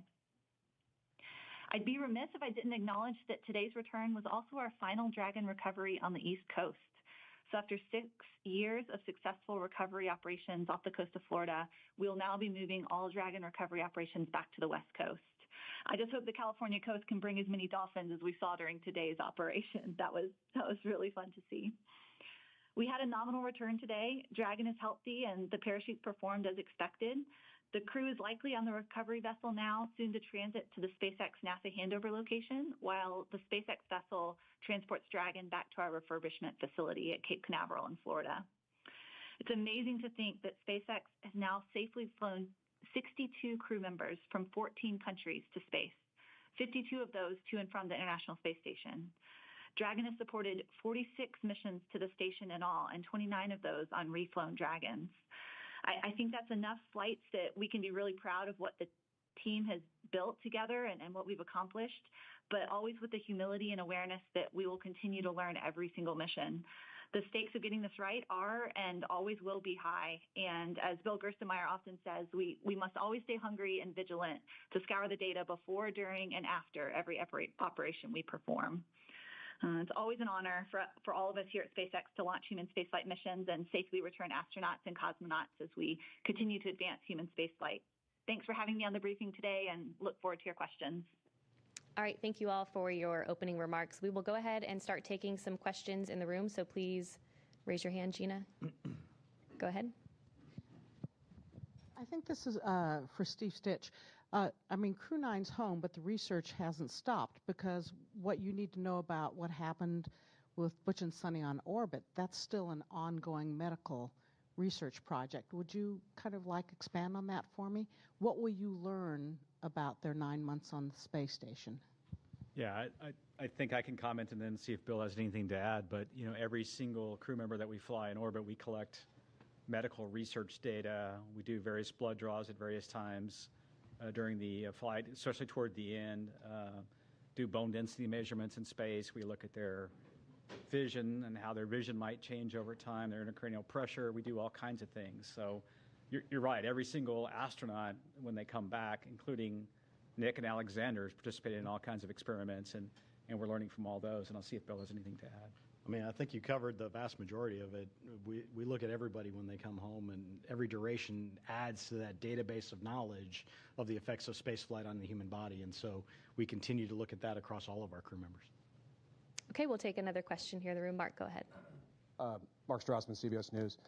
Steve, I want to pick up on something you said, which is the keen interest in Butch and Suni. All 5 major television networks cut in with live special reports following the splashdown, because Butch and Suni have arguably become America's most famous astronauts over the course of their 9-month saga. So now that they're home, now that the saga is over, what do you is the takeaway? Yeah, I think that's a great question, and I haven't probably had a lot of time to reflect. We're certainly looking at Starliner very carefully. We're in the process of looking at that vehicle, looking at the helium system. We've got some candidate seals that we're going to replace. We'll get into some testing here over the summer timeframe with what we call an integrated doghouse at White Sands. So we're looking at that. The thing I think back of this whole timeframe is how really resilient Butch and Suni were the whole time. They launched on what was going to be a short test flight with the crew flight test vehicle with Boeing. And then they moved very quickly into station increment operations, and they became seamlessly part of the International Space Station. And they did that because they're experienced astronauts, and we had prepared, right? We had flown gloves for them to do spacewalks, and we had flown a lot of components for them. So I think that shows the adaptability of crew members. And if I think forward to exploration and maybe some harsh missions to the Martian surface someday, or back to the moon, the adaptability of crew members, changing the timeline for their return. Certainly a huge thank you to their families. When you think about Butch and Suni, they enjoyed their time on station. They got to do spacewalks, and they got to do lots of cool science and things like that. Their families are the ones that really, kudos to them for being resilient in a planned short duration flight now turning into a long duration. And I think back of when they went into quarantine. They went into quarantine in the April timeframe for the early May launch that we had for crewed flight tests. So the families, a huge thank you to them. I'm sure the reunion is going to be wonderful with the families. And we'll keep learning as we go and keep being adaptable in the future. Let me just add, if it's okay, it shows the flexibility of our commercial providers. The fact that they flew up on the Boeing vehicle and home on SpaceX, this is a lesson learned for NASA too, such that when we do have Boeing and SpaceX both flying on a regular basis, we need to be able to do the opposite too. If we come up on a SpaceX vehicle and have a problem to be bringing people home on a Boeing vehicle, it shows you, this year, I think many of you know, we celebrate 25 years of crewed on the International Space Station, and just shows the flexibility we have with the space station and our commercial partners. We'll take our next question here in the room. Go ahead. Ed Lavendera with CNN. 2 questions. Do you have specifics on the timeline of when the astronauts will be landing back here in Houston and reuniting with their family over the next, I'm presuming, the next few hours. And then secondly, the more delicate question is, of all the talk that we've seen over the last months that these astronauts had been, quote, stranded in space, how did that kind of talk affect you guys over the last few months in formulating a plan to get them back home? Yeah, I don't have the specifics of the timeline. I know they're going to fly back here tonight. They'll probably spend some time rehabilitating a little bit and the doc's watching them, and then they'll rejoin their families in the next, day or so. Relative to the mission planning, I think what we did was we tried to look for opportunities to bring the crew back when it was safe to do so. And, we always had a lifeboat, a way for them to come home, all the way back to Starliner. If you remember, during the Starliner crewed flight test mission, we said if there were an emergency during part of that mission, we considered the thrusters, the service module thrusters, good enough to bring the crew back then. We then transitioned to the Crew 8 vehicle for a temporary time frame until Crew 9 arrived. So we always had a way to get the crew home safely should we need to. And then it really became, when is the right time? When is the right time to bring them back? And then when we had to swap over Dragon capsules from the new vehicle, which wasn't quite ready, we moved to Capsule 210. We figured this March time frame was the time frame to execute this direct handover that we just did. So for me, it's been the normal kind of planning I do all the time, looking at all the options, working with SpaceX, working with the space station program, and finding the right time to bring the crew back. Okay, we'll take another question here in the room. Hi, guys. My name is Amanda Henderson. I'm with KHOU 11, the CBS affiliate here in Houston. 10 days turning into 9 months, but turning also into hundreds of hours of invaluable research that they got up there at the ISS, and also moonwalk hours. Can you talk a little bit about how, when you realized that they were going to be up there for longer than the intended time frame, they were able to transition into getting that invaluable research started? Yeah, I can start with that one, and I can let these guys add in. So even before they launched, because we knew they were flying on a test mission, we provided all the training for the stay on ISS that they would need to be a long-duration crew member. We flew the equipment. Every crew has unique equipment that they need to do a spacewalk, and we made sure we had that up there. So I think it really comes to the preparation that we did even before they flew that allows them to be so successful when they get up there. And that's really what we do with all of the crews that fly to the ISS. There's the rigorous training program that they go through. They're prepared for things. They have a lot of skills-based training that goes on so that they know how to do the basics of everything. And then we have an outstanding team on the ground working with them. They get to work directly with the scientists in a lot of cases on experiments that help walk them through what they're doing, video downlinks. We have a lot of different ways to kind of help them through, and it really just enables everything that they then do on board in an effective manner. But it all starts with that preparation that we did ahead of time, knowing that we have a test mission coming. I do think the difference, the shuttle missions had a finite duration. The way the space shuttle worked, it had fuel cells, and they used liquid oxygen, liquid hydrogen to power those fuel cells. And so at some point, that vehicle had to return. But the beauty of the space station is wonderful laboratory, wonderful place for the astronauts to live and work, and you can almost stop the clock if you have a problem. And I think that's something that we learned on this flight that's a little bit different. Is so when Starliner, we had planned for maybe a short 10 to 2 week mission for a test flight. When we needed more time, we took that time to understand the vehicle, and then when we determined that the better option would be to bring Butch and Suni back on Dragon, we pivoted over to that plan. So I think station gives us that flexibility that we never had before. And we also have flexibility now, as Joel said, with 2 different vehicles. So someday there may be a case where we're using Starliner to handle a Dragon contingency problem of some sort. So we have a luxury that we didn't have in the past, and so we're adapting and learning from that. All right, we'll head over to our phone bridge to Marcia Dunn with the Associated Press. Yes, good evening. Probably for you, Steve. I understand the crew is being flown to Houston tonight and that they'll be staying at JSC and crew quarters. When will they be able to go home if they're feeling good?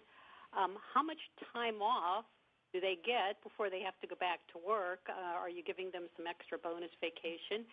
And when do you have to decide whether Starliner is going to be carrying Crew 12 up? What's the deadline for deciding on that mission, whether it'll be Starliner or Dragon? Thanks. Yeah, there's a lot of questions there. I hope I get all of them. Let's see. The first question was, when do they go back to their families? It's usually within a day or two, once they're cleared medically, that we make sure, as they readapt to gravity here on Earth, it's usually a day or two. They'll go back to their families. And then, they'll get some time off, and then we've done a lot of, fortunately with Butch and Suni, we've done a lot of debriefs already with them. And so we've gotten feedback on Starliner and feedback on many things for the crewed flight test already from them while they were on orbit. They'll have a standard set of debriefs with the Crew 9 crew because they really have been part of Crew 9 ever since Crew 9 docked. So they'll go through a series of debriefs, and then, but they will get some well-deserved time off, well-deserved time with their families. It's been a long time for them, and look forward to hearing their stories about meeting with their family. I think the last question, Marcia, was when do we have to decide Crew 12 versus the next step with Starliner? And we probably have a little bit more time as we get into the summer and understand the testing we're going to go do to make that decision, whether it be Crew 12 as the next flight or Starliner. We're also looking at some options for Starliner, should we need to, of flying it uncrewed. The vehicle has the capability to fly uncrewed if we need to. And so we'll kind of weigh all those things as we get the testing and analysis behind us. Boeing's done a good job of developing a new thermal model, which we're using to try to understand the changes we're going to make in those dock houses. We'll add some tape and thermal barriers in different places. So we have a little time to make that decision. Okay, our next question is from Chris Davenport with the Washington Post. Hey, everyone. Thanks for taking my question, and congrats on a successful end to the mission for Steve Stitch. You had mentioned your discussions with Boeing, and I'm just wondering, has Boeing given you a 100% commitment that they are sticking with the program, just given the enormous costs they've had to eat? And is NASA doing anything to incentivize them to stay? You just mentioned an uncrewed flight, for example. Thanks. Yeah, Boeing, all the way up to their new CEO, Kelly, has been committed to Starliner. I can see that in the way they're approaching their solution to the problems. They're taking the time to understand the leaks we had in the helium system and testing some new seals that we may field in those flanges. The same thing with the test plans that are multifaceted for the thrusters, some testing of the Teflon material, integrated testing at White Sands. So I see them being very committed. They want to provide a transportation system with crewed capability to fulfill their missions. And then they're even, I think, stepping beyond that and thinking about low Earth orbit and COMLEO destinations with their vehicles. So I see a commitment from Boeing to continue the program. They realize that they have an important vehicle, and we were very close to having a capability that we would like to field. I think we have some changes we need to make to the way we heat those thrusters, the way we fire those thrusters, and then we can test that on the next flight. So, our next question is from Ken Chang with the New York Times. Hi, thank you. This is for Joel, Steve, and Sarah. The White House put out a statement that said the landing today, representing President Trump, keeping his promise to rescue the astronauts stranded in space. And from what you just said during this news conference, I think it's been in the works for months, and a lot of work for everyone. I was just wondering, could you explicitly answer the question, if Kamala Harris were president, or if Joe Biden had run for re-election and won, would anything have changed with this mission? Thank you. NASA is an agency. We work for the president, and who's ever there, we work for them. We had an input from that office. We took a look at it, and our job is to take all the inputs we get and operate as successful and safely as we can. And that's what we did for this administration, and that's what we would do for any administration. Our next question is from Sana with Bloomberg News. Hi, thank you so much for taking my question. I had another question regarding Boeing. I know you just mentioned that you're looking at options for an uncrewed mission. So I guess we're wondering who would pay for the uncrewed mission, and would Boeing be required to redo the crewed test flight as well? Thanks.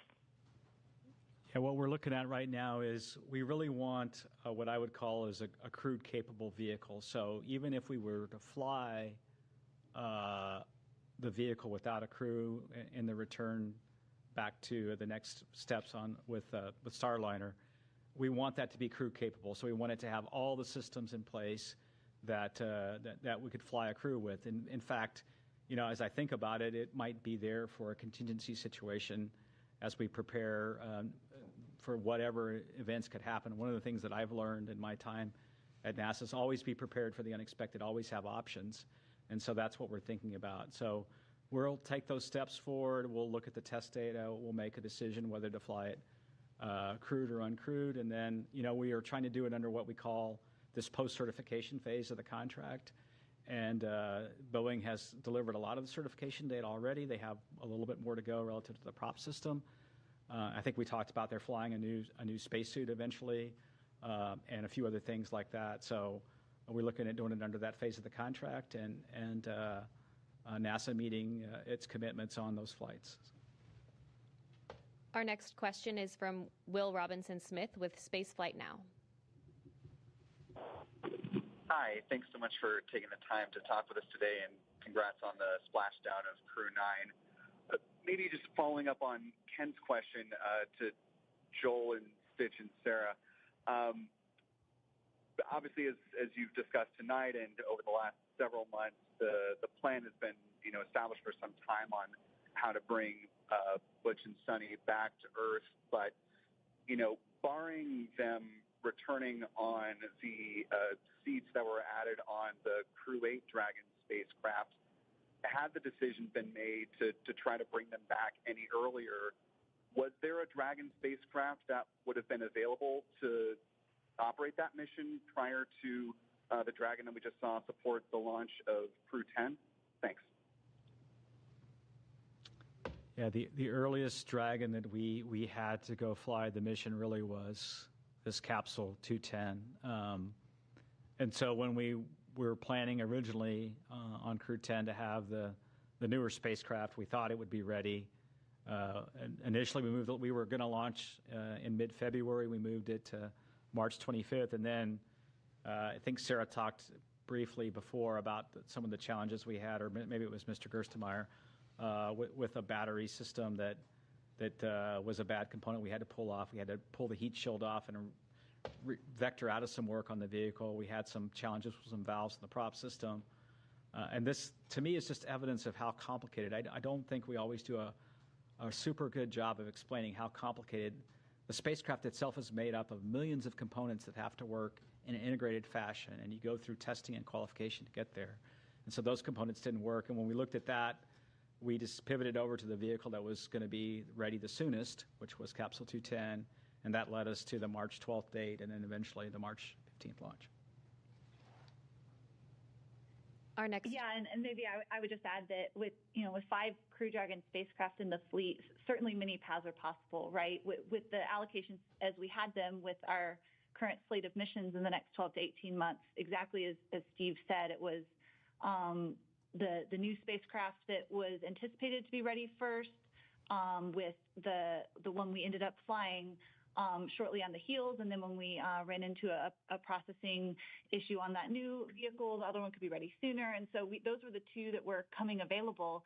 But certainly we can pivot and adapt. Flexibility is the name of the game, right? And so if we change what lanes or what stage of the flow any given spacecraft is in, we can open up other options available. But we had these vehicles allotted to or allocated to specific missions, and these were the 2 spacecraft that met the need that we had here in the spring to fly these missions in the timeframes that they were requested. All right, our next question is from Joey Roulette. Hey, thanks.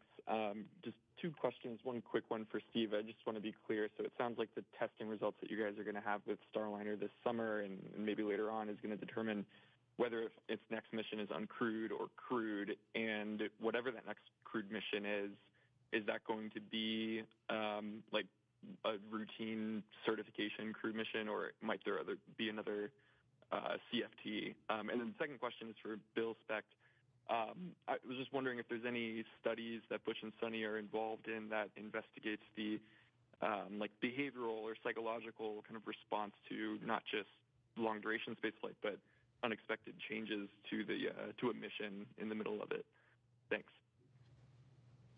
Yeah, when we look back at the crewed flight test, we got a lot of good data out of that flight relative to having a crew on board. So really the thing that we need to solidify and go test is the prop system and the service module. We need to make sure we can eliminate the helium leaks, eliminate the service module thruster issues that we had on docking, and then the rest of the vehicle performed really well. So when we look forward, what we'd like to do is that one flight and then get into a crew rotation flight. So the next flight up would really test all the changes we're making to the vehicle, and then the next flight beyond that, we really need to get Boeing into a crewed rotation. So that's kind of the strategy. Yeah, and then to your second question, all of our crew members go through evaluations. They fill out surveys. They do medical evals. So all of these things happen on every crew member. So we do get some unique data from Butch and Suni based on their stay, but it's something that we do with every crew member that flies. There's always changes that happen on board. There's always adjustments that we have to make that all of the crew members adapt to. As you've watched with our flight schedule over the years, it's very rare that we actually get a flight to fly exactly where we planned it 2 years out when they were thinking it was going to be. So it's okay that we have these changes and they adapt really well.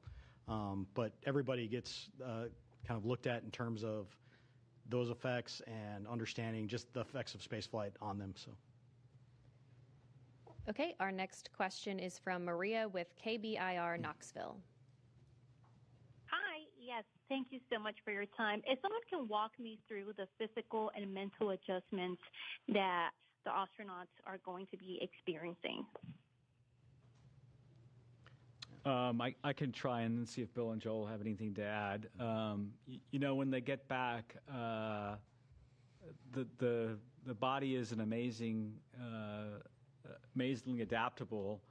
The one thing that the body will struggle a bit with is the inner ear and the vestibular response in microgravity. When you transition from 1G here that we're sitting in this room to then in space, the inner ear can get a little disturbed because gravity's not pulling the fluid down and the little hairs inside the inner ear. And so the crew can take a little while to get to adapt to microgravity.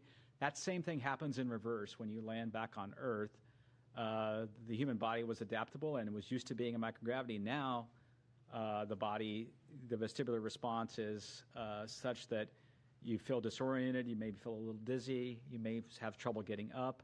And then, of course, physically, their body, when they were operating in space and doing operations inside the various modules, their muscles weren't working as hard, their heart wasn't working as hard, and so there's a muscular and cardiovascular kind of reconditioning that has to happen. And so that's what's happening now. And then, there's a little bit of response coming back to 1G. In space, I could let this pin, release this pin, and it's going to stay right where it is. And, in 1G, if I release the pin, it falls. And so there's a little bit of that the crew has to get back and learn the skills back here on Earth again. So. Okay, our next question is from Jackie with the Times of London. Hello, and thank you. I'm sorry if this is a really frustrating question because I know there's so much good work done on this mission, but there has been a fictitious narrative woven around it by prominent people who are hard to ignore. Why has NASA not pushed back more emphatically against that and against the use of astronauts by one of its commercial contractors as political pawns? And what's to be lost by simply correcting that narrative for the sake of the public who have paid for the mission? Thank you. I would say Our job at NASA is to successfully and safely fly these missions. We fly it with the laws of physics, and we fly it with our commercial partners. And so oftentimes there may be things out in the press that may not be exactly what's happening. And our job is to fly these missions, and regardless of what you read in the press, our job is to fly successful missions, safe missions, and do the science we do on board the International Space Station.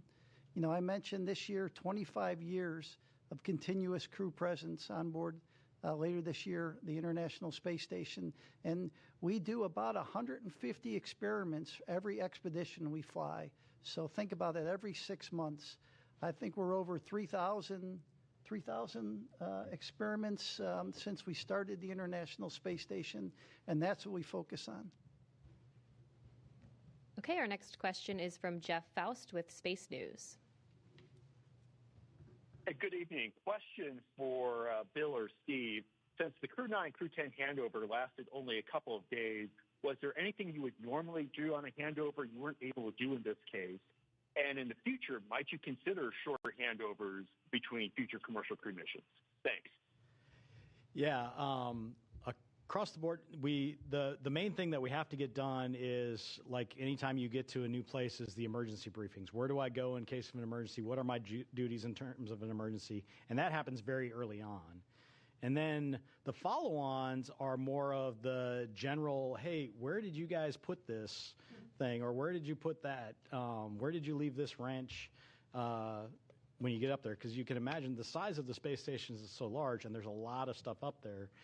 So a lot of the handover that we do with the crews is more set up to be an efficiency gain. And that really helps them be more effective when they go and get to the tasks done that we need to. So when we reduce that time, we reduce that efficiency in the near term to accomplish the tasks on board. We evaluate that each time and understand what our handover is. In general, we don't look to reduce that because we want to be as efficient as possible. We want to get everything done in the most efficient manner, get the most things done on space station that we can.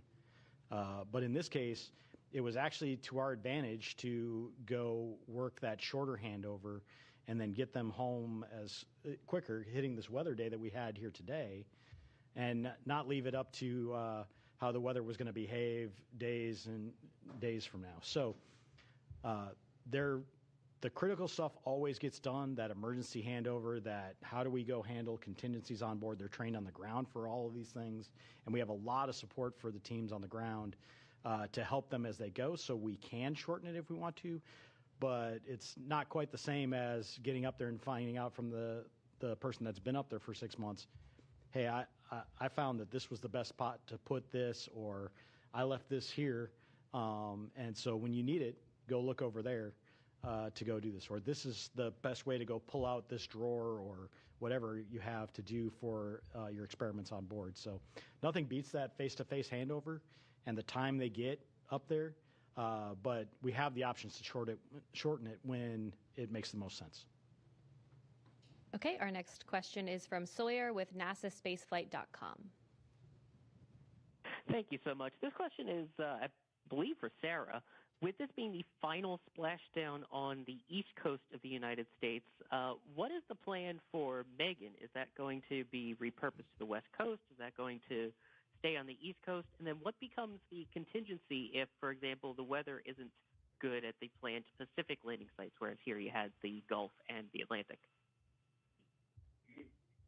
Hey, we don't know the answer yet to what will happen, what will become of Megan. We've got Shannon here on the West Coast. I'm sitting here in California right now, and there's unique benefits and unique challenges of weather patterns on the West Coast versus the East Coast. Just one example, we have far more stable weather in terms of wind and wind speed, wave height than we did in Florida. So where we needed numerous sites on both coasts of Florida to provide geographic diversity to avoid weather patterns that may be happening in one area and not another, not so much the case on the West Coast. However, our cloud cover is different here than in Florida, and so things like the airborne assets that support our mission might have different challenges out here than over there. So we've done a lot of trying to learn from meteorologists and historical weather patterns, and then figure out the right number of sites and the right number of support assets to ensure that we maintain a high return availability, which means a high percentage of days that would be a viable return option with a safe splashdown, regardless of what coast we're splashing down on. All right, our next question is from Isam with AFP.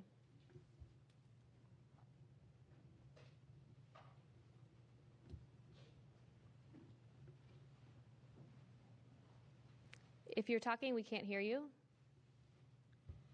Oh, sorry about that. I was on mute. A couple of quick questions. Steve, you mentioned that they'd be released to their families in a day or two, but they're still going to be going through with rehabilitation for quite a while, right? If you could discuss that. And the second question is just a bit broader to follow on from some of my colleagues.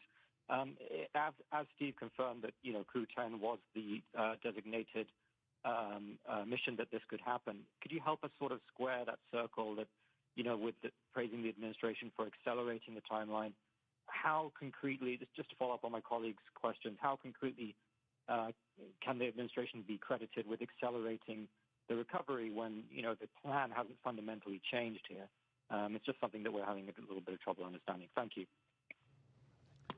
Yeah, I'll talk the rehabilitation and let Joel talk about the other questions.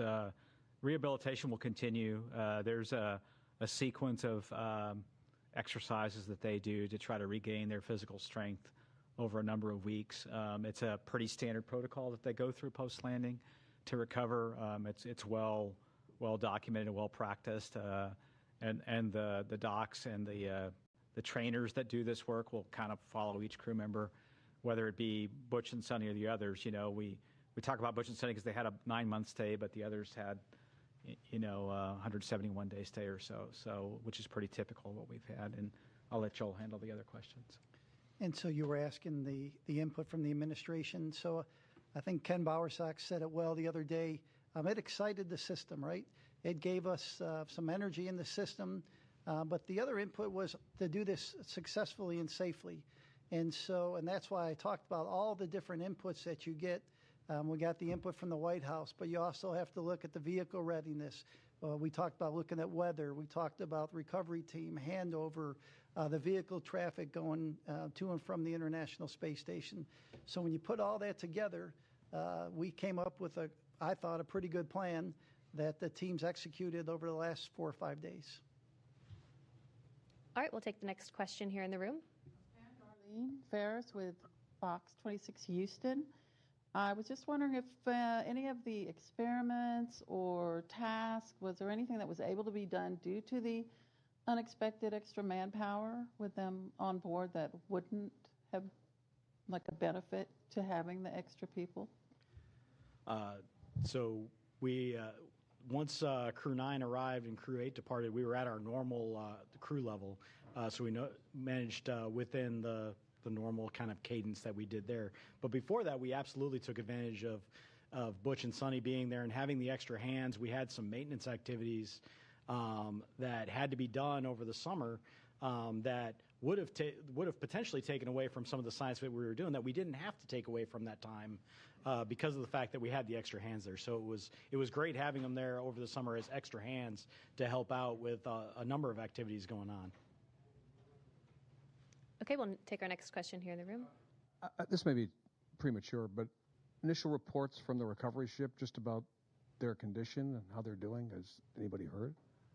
I haven't heard anything specifically from the recovery team, but just in looking at the way as they came out of Dragon, they all looked very healthy. You could tell they all looked like they were feeling about normal for the landing and recovery phase where their body's trying to readapt. So, I haven't heard any reports of anything other than that they're doing well. So I saw a lot of smiling and waving. Yes. Okay, our next question is from Ellen with thedailymail.com. Hi, thank you guys so much for taking our questions tonight. This question is for Joel. Barry Wilmore's daughter spoke out on social media and blamed politics and negligence for her dad's delayed return. We know that President Trump and Elon Musk both said the previous administration didn't want to bring the Starliner crew back for political reasons. Can you comment on these claims? Yeah, so I wasn't involved in any conversations with the previous administration. It was clear we have a request from the current administration, and the results you saw is what we saw today with the landing of Crew 9. Okay, we'll take our next question here in the room. Have you guys gotten a chance to talk with the families of Butch and Suni? And I mean, I'm sure just being able to see them wave and smile today is a huge relief for them, but they've been in quarantine and up in space for almost a year. How are they feeling with everything? Yeah, I haven't talked personally to the families, but I know the astronauts have a great support system. In other words, they're able to effectively FaceTime with their family and keep in touch with their family. I'm sure Butch is looking forward, and Suni both coming. Easter's coming up, and there's graduations coming up, and there's lots of family activities coming up that the timing's probably pretty good for. So I haven't had a chance to talk to the family, so. My guess they had bigger smiles than the crew members. Yes, yes. Okay, our next question is from Mike with space.com. Thank you, guys.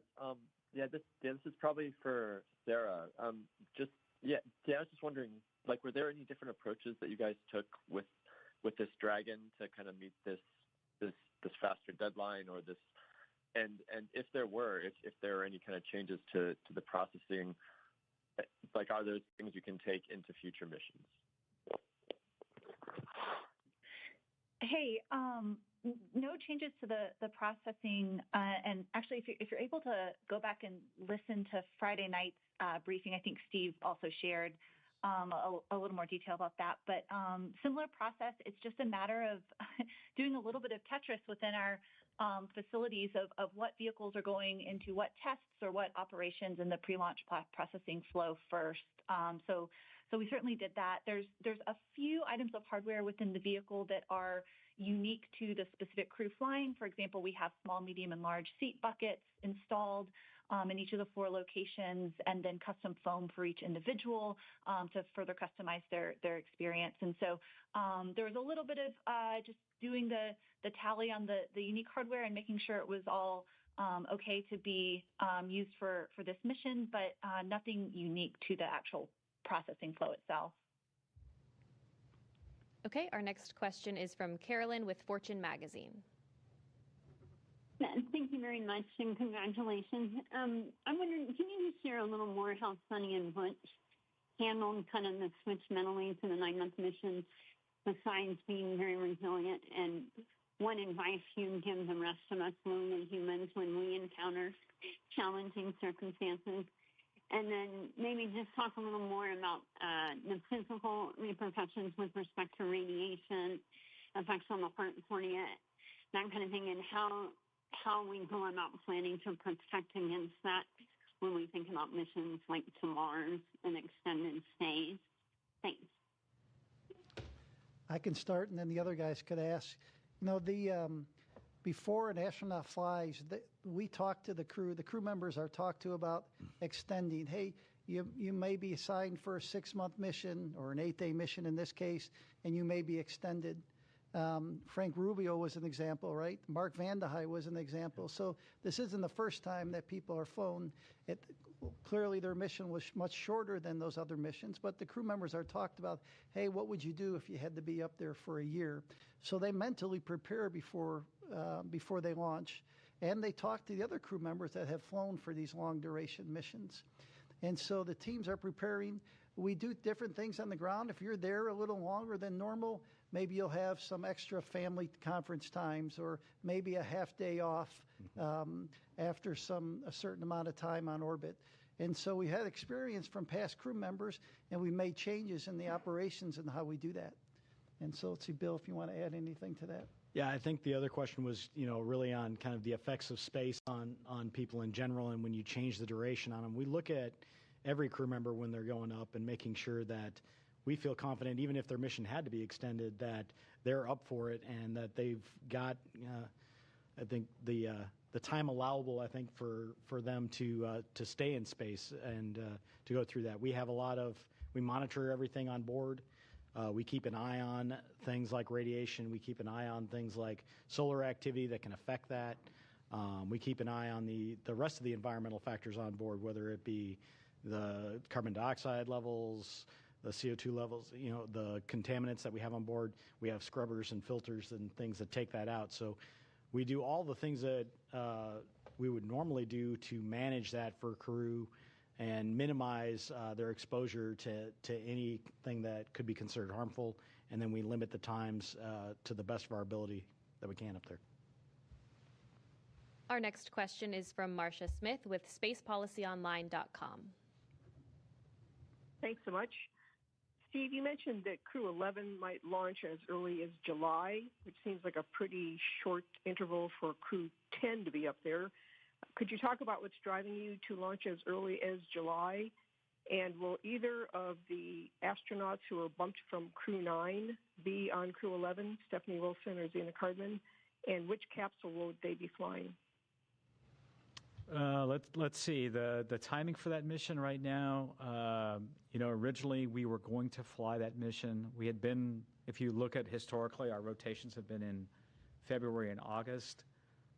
There is a particular SpaceX cargo flight, CRS-33, that has the ability to do some reboost for the space station, and that needs to fly in that late August, early September timeframe. And so we moved our handover up.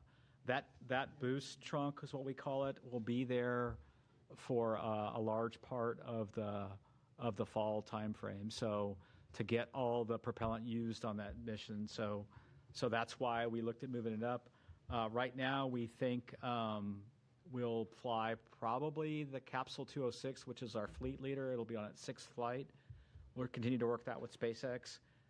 You have to remember with Space Station, one of the critical consumables is docking ports. We have 2 of those docking ports. And so once we fly that CRS-33 mission with the boost trunk, one of those docking ports will be tied up for an extended duration. And we like to do this direct handover. We like to ensure the new vehicle is there, the new crew's there, before we undock the astronauts that have been there for the increment in progress. And so when you put all that together, it drove us to look at right now, mid to late July. Of course, things can change over time, but that's kind of what we're looking at. We'll kind of pivot over to that once we complete the debriefs for Crew 10. So, our next question is from Will Robinson-Smith with Spaceflight Now. Hi. Taking a question from us.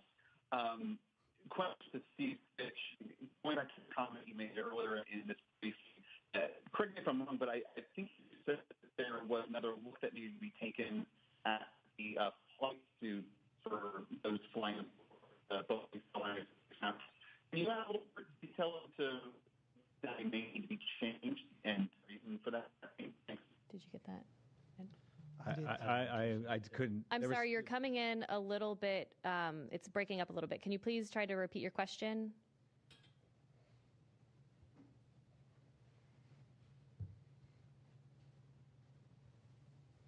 Operator, if you could please unmute the participant.